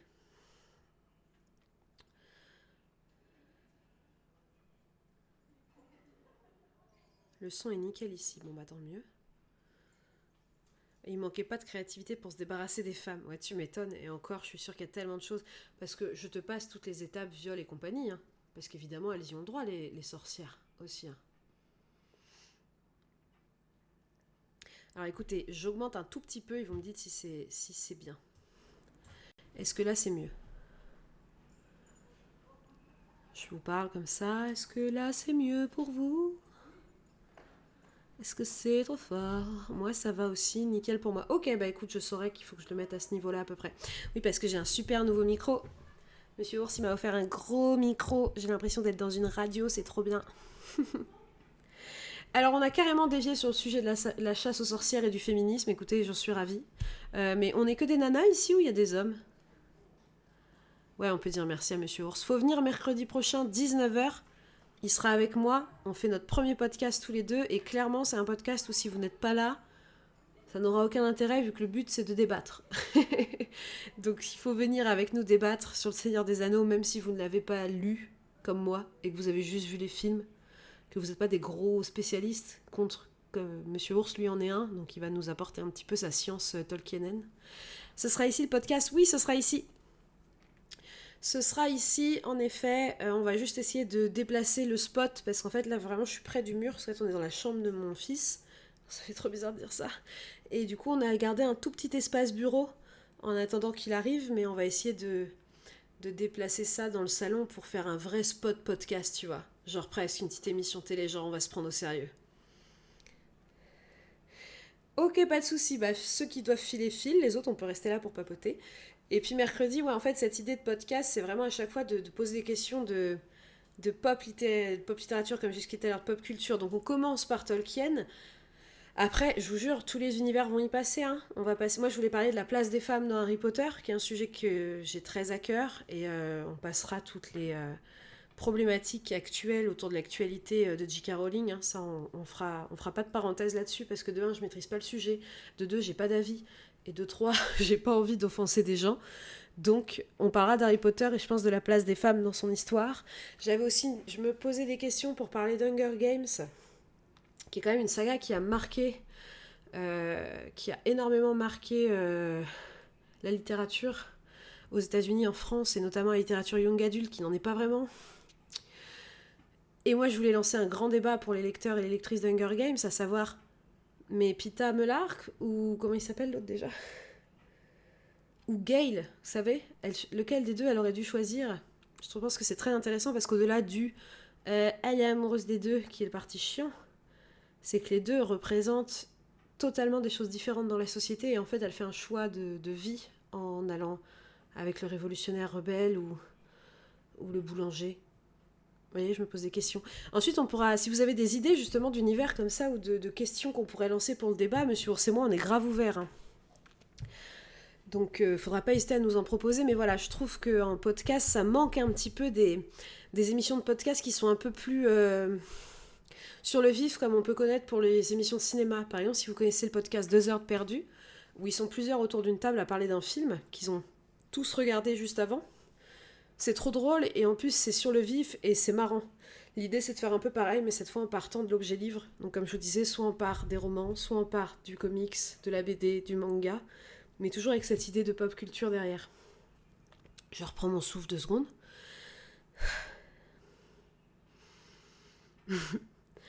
Je déteste cette sensation de ne pas avoir de souffle depuis que je suis enceinte, c'est horrible. Hein, petit aparté, parenthèse du personnel. Mais c'est horrible. On peut parler d'Eragon aussi. Ah bah là. Surtout que j'ai vu qu'une série allait sortir. Je sais pas si vous avez suivi. Pour ceux et celles qui auraient lu Eragon, de Christopher Paolini, ils avaient sorti un film qui est une vraie bouse.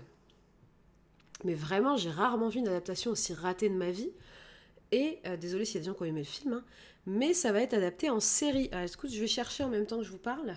Et être sûr de pas vous dire de conneries. Mais j'étais un peu ébahie de voir que 20 ans plus tard, et oui déjà 20 ans, ça ne nous rajeunit pas, il y allait avoir une série confirmée sur Disney+.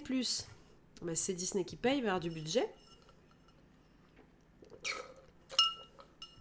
Alors je te comprends que tu as arrêté la lecture parce qu'en fait, moi je n'ai jamais lu la fin. C'est dingue, hein, car c'est une de mes séries préférées de tous les temps. Mais il y a eu tellement de temps entre la sortie des bouquins aussi. Parce que je sais pas vous, mais moi quand j'ai lu le premier, j'étais en 5e. Donc on était en 2000... 2002, 2003, 2003, 2004. Et quand le dernier est sorti, j'avais 20 ans. Donc 8 ans plus tard, je bossais dans un presse, donc j'en vendais. Et je n'avais plus aucun souvenir du 3. Le 1 et le 2, ils sont ancrés dans ma mémoire forever, tu vois. Je sais exactement tout, je me rappelle de tout. J'étais folle amoureuse de Murtag, tu vois. Je me rappelle de tout. Le 3, c'est flou. Limite, il faudrait qu'on fasse un live Eragon, si vous êtes d'accord, où on va pouvoir en parler. Et alors le 4, bah, je ne sais même pas comment ça se termine. Donc il faut à tout prix que je termine pour pouvoir regarder la série donc sur Disney+. Hein. Je lis les infos pendant que je vous parle. Donc c'est Variety qui a lâché l'info. Et c'est en plus la Century Fox qui va produire avec Disney. C'est pas mal ça. Ouais, donc Eragon va revenir sur le devant de la scène. Ça, c'est plutôt cool. Ah, t'as appelé ton chat Saphira. Bah oui, mais tu m'étonnes, trop mignon comme nom. Tu vois, justement, les chats qui ont tous des noms de pop culture. Cette émission de podcast dont je vous parle, il s'appelle Mon chat s'appelle Jarvis. Pour ceux et celles qui ne savent pas, Jarvis, moi je ne savais pas avant de tomber follement amoureuse de Monsieur Ours, c'est l'intelligence artificielle d'Iron Man, qui après devient un personnage plus conséquent. Et du coup, on s'est dit, qu'est-ce qu'on fait ? On fait Mon chat s'appelle Jarvis ou Mon chat s'appelle Spyro, pour Spyro le dragon, qui est un jeu vidéo. Spyro, ça ne vient pas d'un bouquin à la base. Jarvis, ça vient d'un comics, on s'est dit, ce sera Jarvis. Pas de favoritisme entre notre chat, mais il faut être un peu logique. Donc ouais, combien d'animaux ont des noms de pop culture aussi ? Hein ? Combien d'animaux, parmi chez vous, chez nous, ont des noms tirés de bouquins ? Je lance la question. Ah, la passe miroir. Aucun de mes 3 chats. Oui, mais toi, ils ont des noms. Si, Ratatouille. T'as bien un chat qui s'appelle Ratatouille. Il me semble que c'est un film Disney, hein, c'est de la pop culture. Le chat de ma sœur s'appelle Lumos. Ah, c'est trop mignon ça. J'avais jamais entendu parler. Donc, tu parlais de la passe miroir, Clo. Bah, moi, la passe miroir, je crois qu'en fait, je ne la terminerai pas. Dans le sens où j'ai bien aimé le 1, j'ai adoré le tome 2. Le tome 3 était pour moi une redite du tome 1. Et je trouve que le tome 3 se terminant sur un coït entre les 2 personnages principaux qui fait trembler le monde, c'est une fin qui me va, ça me satisfait. Parce que le tome 4, j'en ai entendu tellement que du mal et de grands fans de la saga. Et je trouve que la passe miroir, même si c'est génial, c'est quand même des lectures qui sont... comment dire ? Énergivores, quoi. Il faut être concentré pour bien tout suivre, on oublie plein de trucs. Du coup, je crois que je vais m'arrêter là. Le 3 de mémoire, elle va sur Babel et elle rentre dans une sorte d'école de... Je sais même plus ce qu'ils font, de petits mages des livres là. Et Thor a disparu. Thorn, c'est ça. Thorn, il a disparu et elle sait pas si elle le reverra un jour. Voilà. Le tome 2, je l'avais vraiment trouvé incroyable. Vraiment, je m'étais dit, non mais cette saga est dingue. Et c'est d'ailleurs à ce moment-là qu'elle était dans... Je l'avais mis dans mon top des sagas. Parce que tout était beaucoup plus développé que dans le 1, parce que la thématique avec les petits sabliers retourneurs de temps là m'avait vachement marqué, parce que le personnage d'Archibald, de mémoire, il me semble qu'il s'appelle comme ça, est vraiment au cœur, et c'est un personnage haut en couleur, donc il tient l'histoire. Ophélie était d'autant plus détaillée, la vie de sa famille, les conflits politiques au sein de l'Arche et tout. Vraiment, pour moi, c'est le meilleur. Évidemment, on ne peut pas lire le tome 2 sans le tome 1 parce qu'on ne comprendra rien. Déjà que c'est compliqué à comprendre. Le 3, vraiment, je n'ai pas vu l'utilité en fait de ce bouquin. Parce qu'en fait, on va juste suivre Ophélie dans une période de sa vie, quoi. Voilà. Mais ça se termine sur un coït très imagé. Parce qu'elle fait l'amour avec Thorn et du coup, le monde explose. Et moi, je trouve ça génial. Je trouve que c'est une très bonne fin. J'ai pas besoin de lire le 4. Ouais, bah au pire, tu me diras la fin. Il y en a d'autres ici qui ont lu la passe miroir ou pas?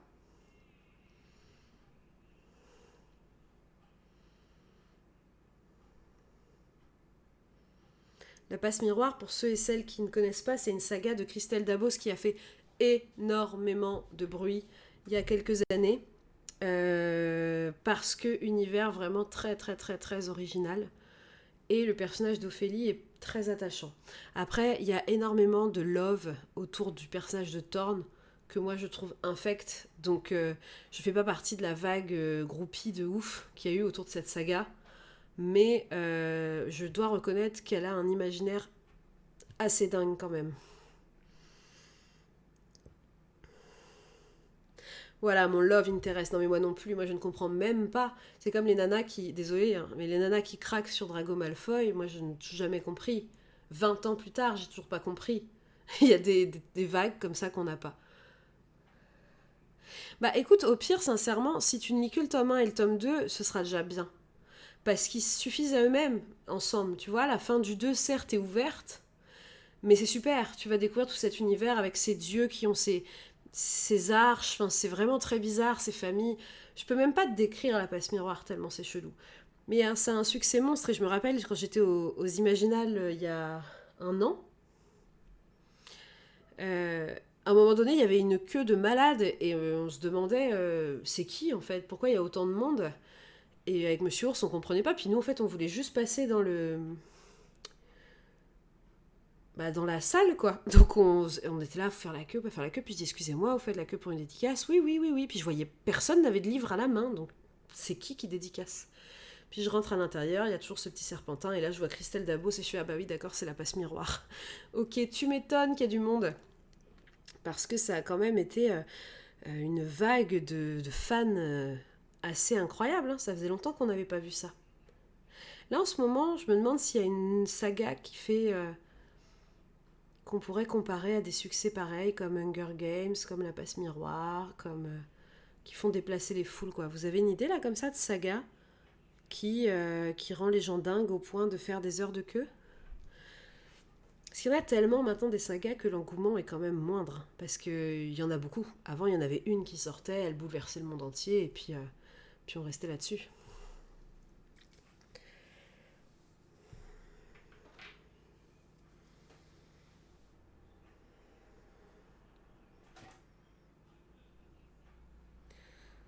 Ouais, c'est vrai que J. Christophe, on entend pas mal parler de lui. Après, il y a tellement déjà de... Je suis de loin, mais de conflits entre les fans de J. Christophe et les autres, parce qu'apparemment, il aurait des propos racistes, et je ne sais quoi, enfin bref, je suis pas trop. Nevernight a fait pas mal de bruit, c'est vrai, mais tu vois, on n'est pas face à une vague de folie. Quoi que tu me diras, j'ai vu quand même De Saxus mettre des stories avec des fils de dédicaces assez conséquentes. Hein. Mais ouais. Mais tu vois, ça me saute même pas aux yeux. Je me dis pas, waouh. Là, c'est vrai qu'on est dans un petit creux de méga gros succès. Alors, il y a des succès sur les réseaux. Genre, il y a une saga dont j'entends énormément parler. C'est Le Prince Cruel. Salut Biba, on se voit mercredi. Je disais Le Prince Cruel, donc moi j'ai acheté le tome 1. Tous les gens qui le lisent, ils sont ouf. Mais vraiment, ils sont ouf. Après, je vois pas d'engouement autour de l'autrice, je crois, Holly Black, il me semble, elle s'appelle. Et qui fait bouger les foules. Après, est-ce que c'est parce que la saga a quelques années? Je sais pas. Alors moi, je ne suis pas sur TikTok. C'est mon côté vieille. Je n'y vais pas parce que j'ai un peu trop peur d'être encore addict à un réseau. Et ça m'a l'air quand même d'être un réseau avec pas mal de conneries dessus. Et je pense que je perds déjà assez de temps. À Cotard, ouais, à Cotard, si, t'as raison. À Cotard, il y a quand même, je sais pas s'il y en a ici qui ont lu à Cotard. En même temps, c'était vachement cool à Cotard. Mais c'est pareil, est-ce que Sarah Jimas, elle est venue en France? Est-ce qu'on a vu des foules se déplacer pour elle? Je sais pas. Surtout que pour une fois, ils ont fait une réédition qui est plus moche que l'édition de base. Il fallait le faire, hein, parce que l'édition de base, je sais pas si vous savez à quoi ressemble à Cotard. Je peux pas vous partager d'images en même temps, mais n'hésitez pas à taper un palais d'épines et de roses sur Google, et vous allez voir cette couverture rouge affreuse, kitsch, avec une femme aux gros boobs qui n'a même pas de visage, qui n'est qu'une paire de seins. C'est horrible. Et ils ont réussi à la rééditer. Ils ont juste changé la police, ils l'ont mis en jaune et c'est encore plus moche qu'avant. C'est une catastrophe cette édition. Et moi j'ai failli ne pas lire cette histoire à cause de ça. Oui, tu as raison avec les Grisha, t'as raison. Il y a eu, quand il y a eu la série Netflix, il y a eu un engouement de ouf autour de Lace Bardugo. J'ai jamais lu le Grishaverse, par contre j'avais lu, ça remonte maintenant, il y a 3-4 ans, Six of Crows, j'avais adoré. Pour autant, c'est pas une de mes sagas qui font partie de mon panthéon, mais j'avais vraiment passé un très très très bon moment lecture. Bah, tu vois, c'est ce que tout le monde dit sur Grisha. Moi, j'ai été déçue de la série parce qu'ils ont mélangé Grisha et Six of Crows. Ça m'a permis de découvrir l'univers de Grisha, mais par contre, Six of Crows, je trouve qu'ils ont grave bâclé tout. Les personnages, on n'a pas du tout l'intrigue du bouquin. Puis Casebreaker, quoi.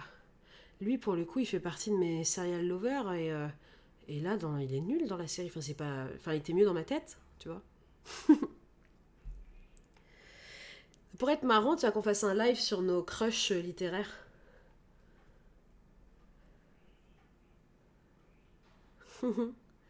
C'est gentil pour eux, je leur dirais.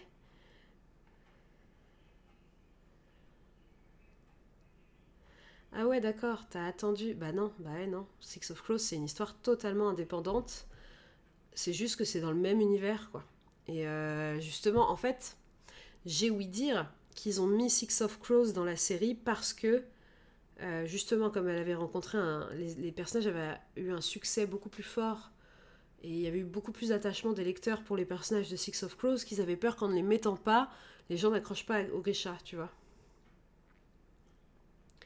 Ouais, sauf que tu vois, comment dire, dans la série Grisha, ils ont quand même déjà un peu vendu deux, trois infos sur Six of Crows. Donc certes, c'était juste pour annoncer le décor, mais c'est quand même un peu relou, quoi. Mm. Et elle a pas fait un autre bouquin qui s'appelle genre Kings of Scar ou un truc comme ça. Alors pour ceux et celles qui nous rejoignent, on est en train de parler de Les Bardugo. On a complètement dévié le sujet de ce live, mais c'est pas grave, ça papote, c'est très bien. Euh, on est en train de parler de Lace Bardugo et du Grishaverse, parce qu'en fait on se posait la question de est-ce qu'il existe encore de nos jours des sagas qui déplacent les foules, comme à l'époque de la passe miroir, d'Hunger Games et autres. Ouais, en fait, elle quitte pas cet univers. Et alors, Lace Bardugo, c'est elle qui a écrit, je crois, dans un tout autre style, La Neuvième Maison. Je crois que c'est un truc comme ça. Il me semble que Cornelius et Pepper Palace, ils en avaient parlé. Où là, on est plus dans du fantastique thriller un peu flippant. Ouais, alors moi, ça me tente pas du tout La Neuvième Maison, mais en fait, je suis juste curieuse. Donc, c'est-à-dire que ma curiosité a envie d'aller voir, mais l'histoire en elle-même, je vais regarder en même temps pour vous dire de quoi ça parle, mais... Puis c'est un pavé encore, quoi. J'en ai marre des pavés. J'ai plus de temps pour les pavés. Le problème, c'est que je suis attirée par les pavés. Alors, la 9e maison. Alex Galaxy Stern a vécu une adolescence chaotique. Élevée à Los Angeles par une mère hippie, elle a abandonné l'école très jeune pour se retrouver dans un monde sombre, violent et sans avenir. À 20 ans, elle est la seule survivante d'un massacre inexpliqué et c'est sur son lit d'hôpital qu'elle se voit offrir une seconde chance, rejoindre la prestigieuse université Yale en intégrant la maison l'été. Cette entité appelée la 9e maison surveille les 8 sociétés secrètes de Yale. Ces derniers forment les futurs décideurs, ainsi que les personnes influentes et pratiquent la magie sous différentes formes, bien souvent sinistres et dangereuses. Ah bon, en fait, si, ça va, ça me tente. C'est marrant, un Babelio, ils ont toujours des résumés plus intéressants que les autres. Ah, pourquoi pas, en fait. Parce que récemment... Ah, la marque des anges, moi aussi, j'attends le tome 3 en poche. Alors, il faut que vous participiez, les autres, parce que Chloé et moi, voilà, on s'est rencontrés sur Instagram, YouTube et tout. Quand on est lancé sur un sujet, on peut parler pendant des heures. Donc, n'hésitez pas à nous interrompre, hein, j'annonce. La marque des anges, carrément. J'attends totalement la suite.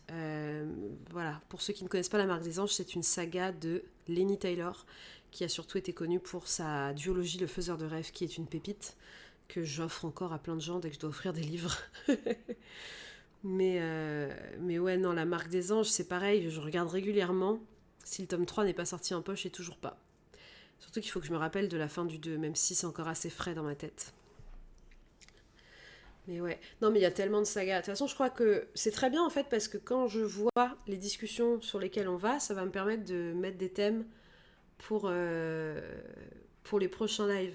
Parce qu'il va y avoir les podcasts avec Monsieur Ours, mais il va aussi y avoir des lives où on papote.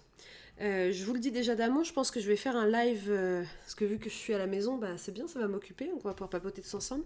Je vais bientôt faire un live sur l'état de ma palle et les lectures qu'il y a en ce moment dedans, parce qu'elle a énormément évolué cette année, dans le sens où je crois que j'ai jamais fait autant de tri. Contrairement à la vidéo que je vous ai fait en janvier, là ma palle n'y ressemble plus du tout. Et je la trouve assez variée et intéressante. À chaque fois que je dois choisir un bouquin, je suis assez ébahie d'à quel point ça a évolué avec les années et à quel point mes goûts littéraires ont changé et sont de plus en plus variés. Et du coup, je trouvais ça intéressant parce que ça permettrait à des gens de tout goût littéraire de venir papoter. Donc je pense que ça va être un de nos prochains temps ensemble. Oui, bah les updates lecture, ouais, de toute façon, je ferai un live sur mes lectures du Pumpkin Autumn Challenge, mais j'attends que le challenge se termine. Mais ouais, les vidéos... Alors, attention, je ne dis pas que ma chaîne YouTube est morte, finie, point final. Mais c'est clair que maintenant, il y aura beaucoup moins de vidéos dessus parce que ça m'ennuie, parce que ça ne se renouvelle pas. Mais même moi-même, je regarde de moins en moins de vidéos. Hein. Je trouve que c'est toujours la même chose, avec les mêmes livres, on parle tous des mêmes bouquins. Voilà. Et de deux, bah, petit ourson arrivant, à un moment donné, je ne vais plus avoir le temps de faire des heures de montage, comme j'expliquais au début de ce live. Donc Twitch va être la bonne solution. Mais ouais, on va... là déjà, je trouve ça cool. Vous voyez, on n'est pas beaucoup, mais ça papote bien. Et c'est ça, en fait, le truc des lives, c'est qu'il faut vraiment interagir, parce que si je suis toute seule... Des fois, je vois des lives un peu tristes, de gens qui sont tout seuls et qui, des fois, pendant 3, 4, 5 minutes, ne disent rien. Et je me dis, mais mon Dieu, mes causes, moi, ça me stresse, ce grand silence. Et du coup, faut vraiment qu'on puisse échanger, quoi. Donc c'est cool quand vous parlez bien dans le chat comme ça, parce que ça permet de créer un rythme aussi à la vidéo. Et puis surtout, c'est hyper intéressant, on se marre bien. Entre fans de lecture, c'est comme un petit book club géant à distance, quoi. Mais ouais, on va pouvoir réfléchir à ces thèmes-là. Je pense qu'on pourrait se faire un truc sur les sagas. Voilà, on parle des sagas fantastiques préférées, et où on vient tous causer un petit peu et débattre, et ça pourra durer des heures, et ce sera trop cool. Je vais faire une vidéo sur ma palle, on fera un bilan des lectures du Pumpkin Autumn Challenge, évidemment, donc ça sera plutôt fin novembre. Et puis je pense que je vous présenterai ma palle du Cold Winter Challenge, etc., etc. Ah, le trône de fer, ouais. Bah là, tu retapes dans des vieux classiques. Est-ce que je ne lis plus que de la SFFF ? Ben non, regarde, réfléchis. J'ai parlé de ça et de ça qui n'en sont pas. Donc non. Mais en ce moment, je suis dans une petite vague où j'ai un peu envie de revenir à mes amours de jeunesse, à savoir les sagas de fantasy fantastique notamment. Alors, le Trône de Fer, c'est que moi, je les ai jamais lus, mais mon amoureux est un grand fan. Mais par contre, je me suis refait toute la série cet été au mois d'août pour pouvoir regarder la suite Maison des Dragons. Non mais George R. Martin, partout où il va, il fait un carton. Déjà parce que c'est une légende, et puis parce que c'est un personnage, et puis parce que putain, il les fait quand même patienter, ses fans. Moi, je me lance pas parce que j'ai tellement aimé la série que le bouquin va soit me frustrer vis-à-vis de la série parce que je verrai qu'ils ont pas tout mis, soit me décevoir, donc j'y vais pas. Mais ouais, mon Monsieur Ours, ayant lu, il les a pas tous lus, hein, mais ayant lu un certain nombre de Game of Thrones, de Trône de Fer, me racontait qu'en fait, comme c'est un livre choral, on a chaque chapitre qui est mené par un personnage. Et il me racontait que justement, lui, ça le saoulait quand c'était Sansa parce qu'il trouvait ça chiant et que du coup, on s'accroche vachement au personnage. Et j'ai le souvenir de mon meilleur ami qui les lisait au lycée et qui était difficilement délogeable quand il avait un trône de fer dans les mains. Donc, ouais, moi, c'est juste que c'est trop tard en fait. J'aurais dû les lire avant la série parce que la série, je l'ai vue 5 ou 6 fois. J'ai des représentations très très ancrées du coup dans mon imaginaire et je pense que j'arriverai pas à passer outre. Oui, ah bah oui, bah ça c'est même très malin en termes d'édition de les couper en petits parce que tu achètes à chaque fois un livre à 6-7 balles. Et donc ça c'est une très bonne technique de vente, hein. Soyons honnêtes, hein, c'est chez je ne sais plus quelle maison d'édition. Mais en plus, les couvertures sont très jolies. Moi, je sais que Monsieur Ours a racheté les 3 premiers tomes, tu vois. Il y a toujours les intégrales, mais c'est... Déjà, les éditions des intégrales, elles sont un peu plus vieillottes, à moins qu'ils les aient refait. Mais c'est vrai que quand ils ont ressorti les petits tomes là, de 200 pages, à l'époque, j'avais bien souri parce que je m'étais dit, oulala, la bonne, la bonne idée marketing pour vendre plus de bouquins. Ah, c'est leur métier en même temps. C'était chez toi avant. Ah, c'est chez J'ai lu. Bah ouais, bah écoute, ils ont bien joué leur coup parce qu'en plus, je crois que comme les couvertures étaient magnifiques, qu'ils les ont vraiment bien vendues, hein. Après Game of Thrones, il y a des rééditions tout le temps. Même à Noël, à chaque fois, on a le droit à des rééditions. Bah ouais, justement, tu pourras dire bravo aux graphistes parce que moi, je les trouve sublimes, les petites couvertures très simples mais très jolies. Ah bah justement, tout à l'heure, les parties Biba, donc on en parlera la prochaine fois, mais on allait partir sur l'Assassin Royal aussi. On allait en parler. On en parlera la prochaine fois. Ah mais j'ai lu, ils refont tout aussi.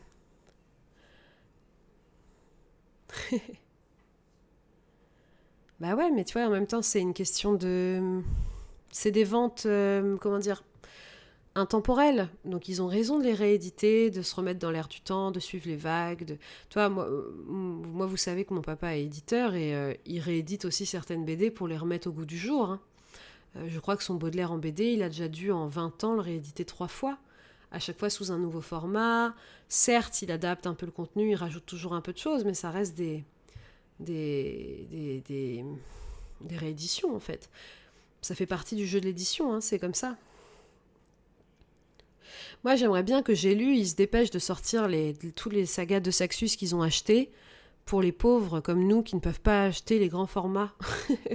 Genre notamment, j'attends beaucoup L'Or de chez De Saxus là sur la mythologie grecque. J'aimerais bien qu'ils se bougent chez J'ai lu parce que je suis pauvre et impatiente.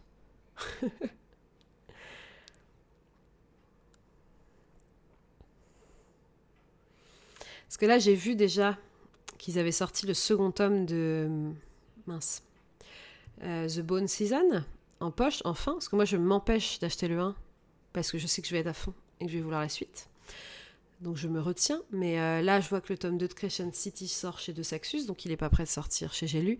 Et plus je vieillis, hélas, plus c'est compliqué pour moi de laisser passer du temps entre les tomes de saga, parce qu'en fait, je décroche. Donc bon. Donc vu que ils réécrivent pas et tout, plus vite. Voilà, j'exige. Bon, sinon j'espère que tout le monde va bien. J'espère que ce premier live vous a plu. Ça fait déjà 1h30 qu'on cause en vrai, on voit pas le temps passer, hein. Moi en tout cas je suis ravie qu'il y ait du monde, qu'on cause bien, mon petit micro, mon petit casque, que tout fonctionne bien. C'est cool.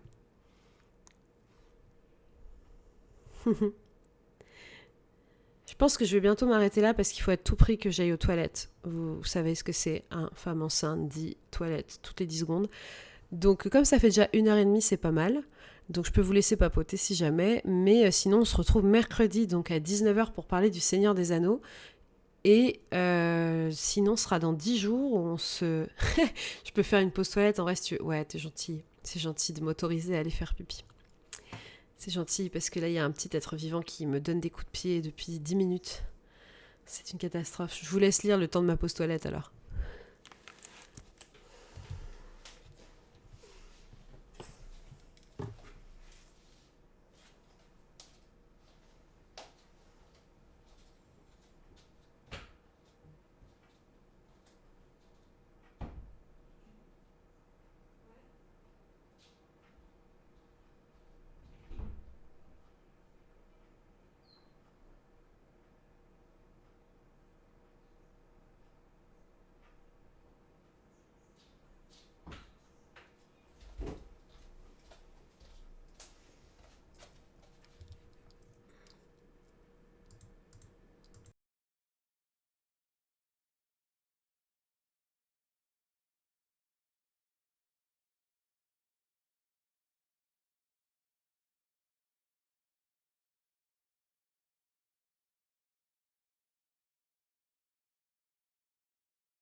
I'm back.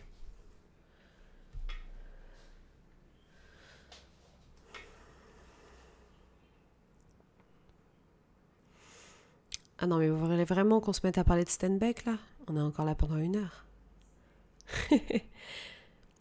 À l'Est d'Éden est dans ma wishlist aussi. Faudra que tu me dises, Renflows, si ça vaut le coup de se jeter dedans ou pas.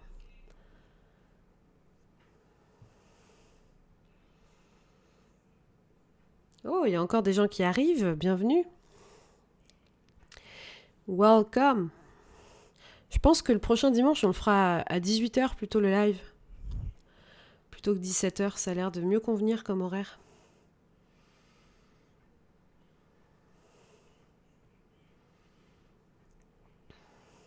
Donc mes livres, mon refuge, tu arrives au moment où je fais une pause parce que je n'ai plus de voix et où du coup les filles papotent dans le live entre elles. Donc c'est pas plus mal et je commente. Parce qu'on a beaucoup parlé. Tu pourras voir le replay, t'inquiète, y a pas de souci si jamais tu veux voir tout ce qu'on a dit parce que ça a été plutôt hyper riche comme discussion, je trouve. On a dévié dans tous les sens, mais c'était vraiment pas mal. Et ça, c'est le bruit de ma paille que j'aime beaucoup faire pour bien vous agacer. Ouais, alors le replay, il sera disponible ici sur Twitch, puis je vais essayer de le mettre sur YouTube aussi. Bah écoute, Steinbeck, moi j'ai adoré Des souris et des hommes, même si je l'ai adoré avec le recul, parce que sur le moment, j'étais marquée par la fin, évidemment. Mais j'avais pas non plus j'avais été touchée au cœur, mais pas... Ça a vraiment mûri après dans ma tête, et c'était même devenu un coup de cœur de mon année 2020, je crois. J'en ai lu d'autres de Steinbeck. J'ai lu La Perle, que j'ai beaucoup aimé, en janvier, qui est un livre très court, assez méconnu, et qui, à l'instar de Des souris et des hommes, m'a vraiment marqué. Et bon, bah maintenant, si, j'en ai pas mal dans ma wishlist. Je mets beaucoup de temps à me persuader de lire Les raisins de la colère, parce que je l'ai tellement étudié pendant mes études de cinéma, ce film. Voilà, il faut savoir que l'adaptation des raisins de la colère de Steinbeck, ça a été un bouleversement dans l'histoire du cinéma.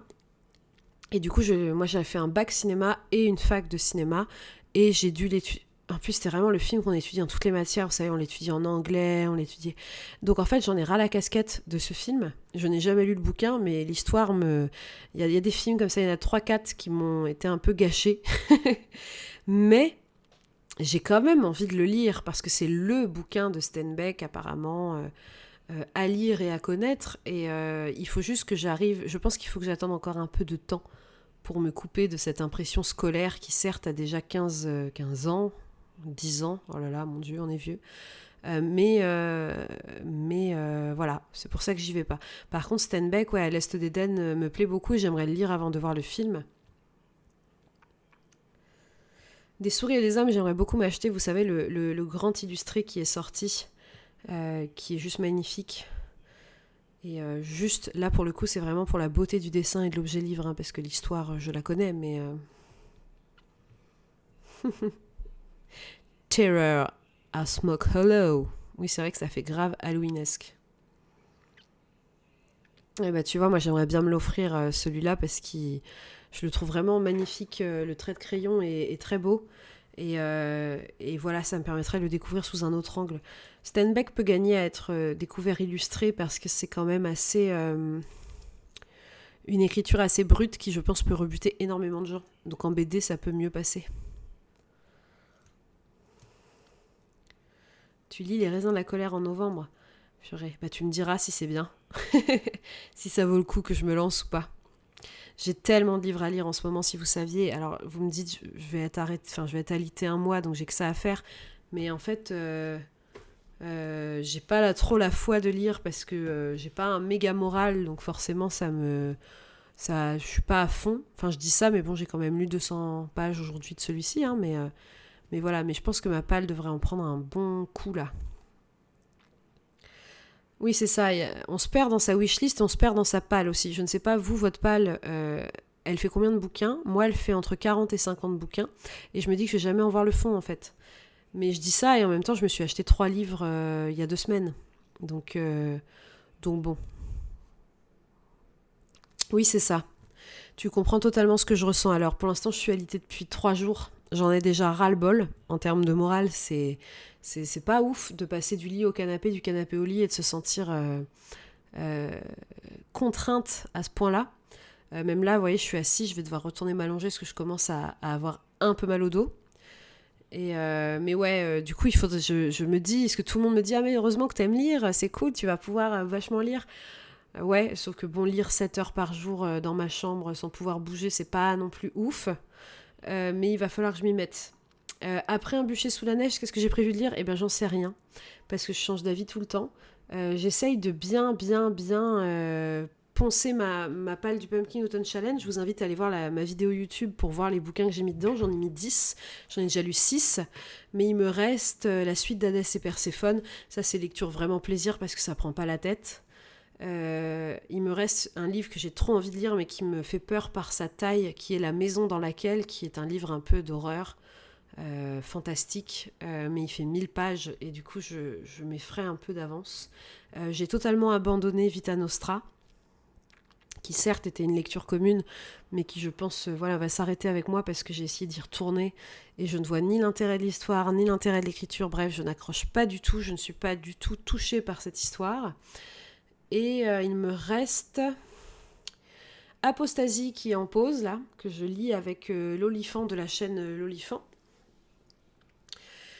Si vous ne connaissez pas, c'est une super chaîne YouTube qui ne parle que de lecture de l'imaginaire et elle a toujours des livres hyper originaux à nous faire découvrir. Et du coup, on lit Vincent Tassi ensemble, mais je pense qu'il faut être en forme pour lire Vincent Tassi parce qu'on est vraiment dans un délire haut perché.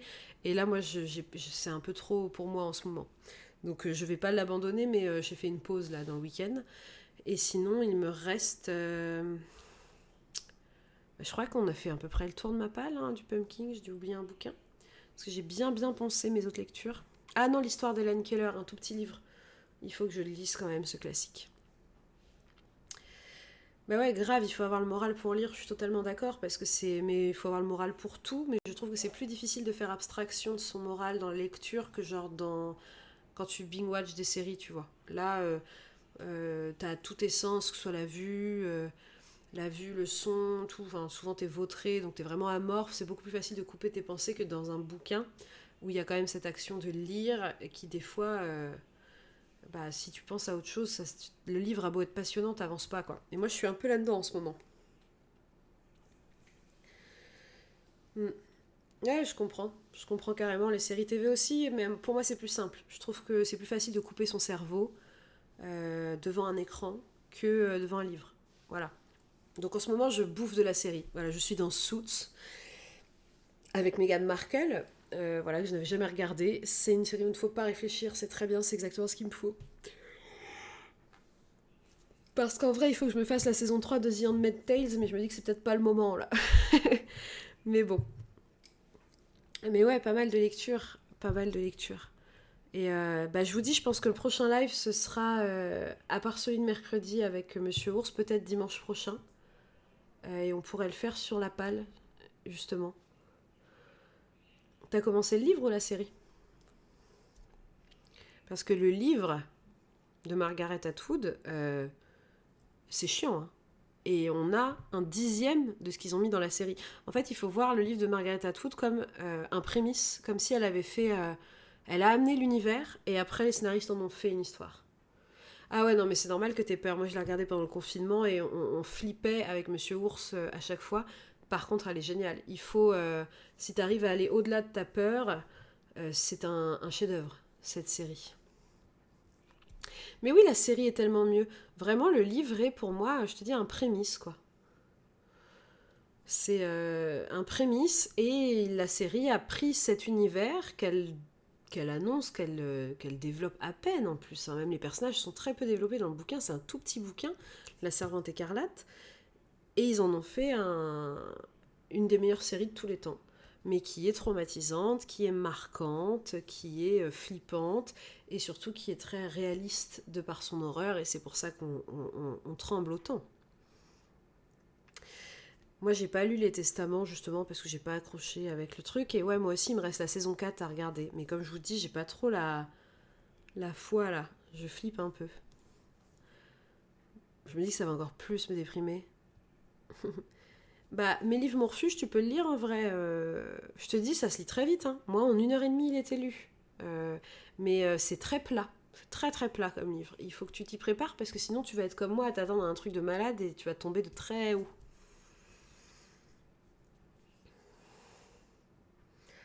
Ah, mais tu devrais demander à ton Gwen de regarder avec toi quand même déjà parce qu'il passe à côté d'une pépite. Une pépite cinématographique et surtout parce que c'est clairement une série qu'il faut regarder à deux pour pas... il y a vraiment des épisodes où tu termines en état de choc physique comme ça. et où t'as besoin d'échanger un regard avec quelqu'un, tu vois. Traumatisant, est-ce que c'est traumatisant? Oui, si, ça peut être traumatisant. J'allais dire que ça m'a pas traumatisé, mais il y a de... Traumatisant, le mot est fort, par contre c'est marquant. Il y a des scènes, tu t'en rappelleras longtemps, voire toute ta vie, mais comme dans énormément de films et de séries, hein. Mais c'est, en plus de l'histoire, si tu fais attention à la composition des plans, des couleurs, vraiment, c'est vraiment un chef-d'œuvre, cette série. Ils se sont vraiment fait chier, les acteurs et actrices sont incroyables. Même les méchants, hein, ils font ça avec talent. Et non, j'ai vraiment trouvé ça génial. Ouais, moi aussi j'ai pleuré. Rien que là de t'en parler, il y a une scène qui me revient marquante à souhait. Euh, une scène dans un stade, j'en dirai pas plus. Moi ça me... Bah, évidemment, et c'est pour ça que cette série a un si grand succès. En plus, dis-toi qu'à l'époque, quand elle est sortie, Trump était en gros pétage de plomb aux États-Unis. Et donc ça faisait écho à tout ce qui se passait autour de l'avortement, à, vous savez, cette marche qu'il y a eu à je ne sais plus dans quelle ville de fachos, faf, skinhead. Et on avait en même temps les épisodes des Handmaid's Tales qui sortaient, et c'était effrayant parce que ça faisait un écho à l'actualité qui était terrible. Après, oui, c'est aussi tout le but de cette série, c'est que vu qu'ils l'écrivent en parallèle de l'actualité, même si des fois c'était du hasard, ça la rend encore plus pertinente, tu vois. Et oui, c'est totalement possible. D'ailleurs, je crois même qu'il y a des coins du monde où, il me semble, dans certaines dictatures d'Asie, je dirais pas lesquelles parce que j'ai peur de dire une énorme connerie, mais où il y a déjà des sortes de centres de reproduction, quoi. On propose aux femmes contre de l'argent d'être des ventres et où en fonction de leur génétique. Puis n'oubliez pas que l'histoire l'a déjà fait avec le Lebensborn, hein.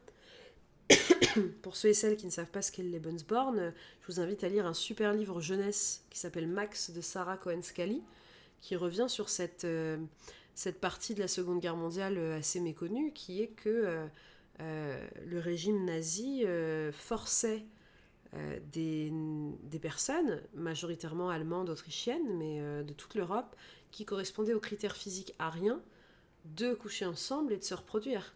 Donc on forçait des hommes et des femmes à forniquer, clairement, pour donner naissance à des petits ariens, et au bout de quelques mois, on les arrachait à leur mère et on les élevait dans la pensée arienne et nazie. Et en fait, Max raconte l'histoire d'un de ses bébés. On est dans sa tête avec lui, de sa naissance à la fin de la guerre. Et c'est terrible parce qu'on voit l'endoctrinement d'un petit garçon qui a 2-3 ans et qui est persuadé que l'idéologie nazie et enfin tout ce qu'on dit sur la femme, sur les juifs, sur le handicap, est totalement normal. Donc c'est une super lecture vraiment que je vous invite à faire, Sarah Cohen-Scally. En plus comme c'est jeunesse, alors attention c'est jeunesse mais c'est marquant hein, quand même, hein. C'est du jeunesse, du bon jeunesse on va dire. Mais voilà, on n'a pas le côté atroce, on va dire, des livres documentés sur ce sujet. Et donc The Handmaid's Tales, certes, fait flipper, mais ça a déjà existé dans l'histoire et c'était il n'y a pas si longtemps que ça, hein. Il y a 60 ans, ou soit... Attendez, 42, 52, 62, 72, 82, 92... Ouais, il y a 70 ans, on le faisait, en fait. Te stresser, non, parce qu'on est vraiment dans une époque passée. Voilà, t'as vraiment tous les codes, tu sais que t'es dans un livre historique. Après, ce qui est horrible, c'est que tu te rends compte, encore une fois, d'un des pans de la guerre qui est très très peu expliqué. Moi, c'est ce qui me fascine avec cette période de l'histoire, c'est qu'à chaque fois, on en découvre encore plus en fonction de là où on va creuser. Et Sarah Cohen-Scally a mis en lumière un procédé dont on parle très peu. Je me rappelle qu'il y avait un téléfilm aussi que j'ai vu enfant. Donc, je pourrais même pas vous dire le titre ou quoi ou qu'est-ce, mais ça parle justement d'un mec blond aux yeux bleus, allemand, qui est gay et qu'on va forcer à aller se reproduire dans les Lebensborn. Et c'est une catastrophe, quoi. Mais oui, The Handmaid's Tales, du coup, fait écho à des problématiques, à ce genre de problématiques, et ça fait forcément mal au cœur et un peu au cul, parce qu'on y croit, quoi. On se dit que c'est totalement possible, et avec des tarés politiques comme il peut y en avoir à toute époque, bah, ça peut réarriver.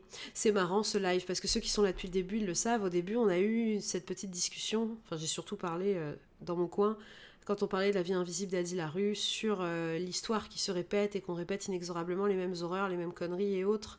Et là, on parle du Lebensborn, années 40, The Handmaid's Tale, qui est une dystopie, un futur hypothétique, qui n'est pas daté, mais qu'on pourrait très bien dater à maintenant, voire à dans 10 ans.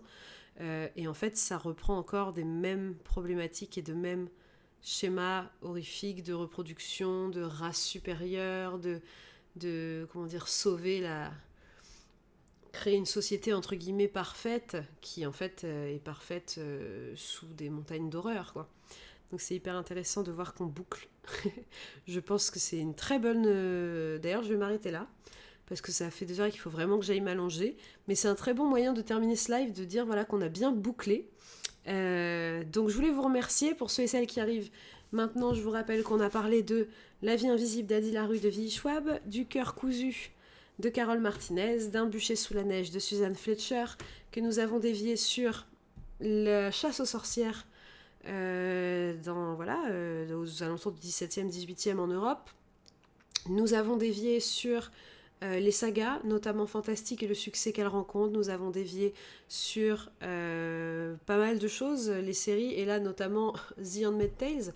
Ça a été hyper riche comme échange. Voilà, on a fait 2 heures de live. Je vous propose qu'on se retrouve dimanche prochain. Pareil, cette fois ce sera 18h. Je suivais sur Instagram, j'annoncerai tout. Et non, c'était vraiment super chouette. Moi, ça m'a fait super plaisir d'échanger avec vous parce que ça me manque, même si voilà, ma décision de ralentir YouTube est toujours... voilà, je reviens pas sur cette décision. Ça me manque beaucoup d'échanger avec vous parce que les vidéos permettaient un échange un peu plus riche et construit que seulement papoter sur Instagram. Donc je suis ravie. Je suis ravie aussi parce qu'il y a pas mal de gens qui nous rejoignent sur Twitch qui ne me connaissaient pas d'avant.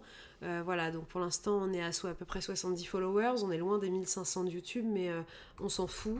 Le but c'est pas d'en avoir le plus, par contre c'est d'avoir des gens qui sont au rendez-vous et avec qui on échange et qui sont bienveillants et avec qui on passe de bons moments, quoi.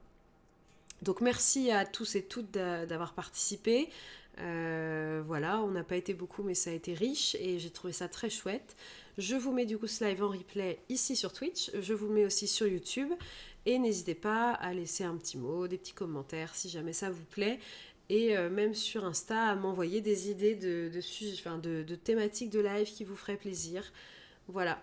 Donc là, on se retrouve mercredi 19h pour ceux et celles qui veulent venir dans le premier épisode du podcast Mon chat s'appelle Jarvis, qui sera animé par le magnifique Monsieur Ours et moi-même, et où nous allons nous mettre à débattre sur ce sujet incroyable qui est le véritable héros de la communauté de l'anneau.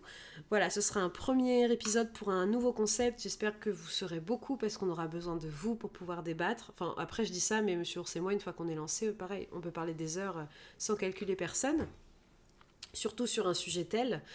Et donc voilà, on vous attend donc mercredi à 19h. Sinon les autres, on se retrouve dimanche prochain. J'essaierai de faire des vidéos régulièrement. En tout cas, je vous remercie à tous et toutes d'être là. Je vous remercie pour votre gentillesse toujours et votre fidélité. Il y en a quand même qui me suivent depuis 4 ans. Et qu'importe le média où je suis, qui sont là. Et ça me touche beaucoup. Parce que je suis personne. Je suis qu'une petite nana qui parle de bouquins. Et de voir qu'on se fait des amitiés virtuelles aussi fortes dans le temps, ça me fait vraiment plaisir. Je vous embrasse, prenez soin de vous, voilà, bonne fin de dimanche, bon courage à ceux qui vont bosser demain, et on se retrouve mercredi. Et demain c'est Halloween, donc il faut que vous kiffiez ce moment qui est quand même la meilleure fête de l'année. Voilà, sur ce je vous embrasse, vive la vie, ciao.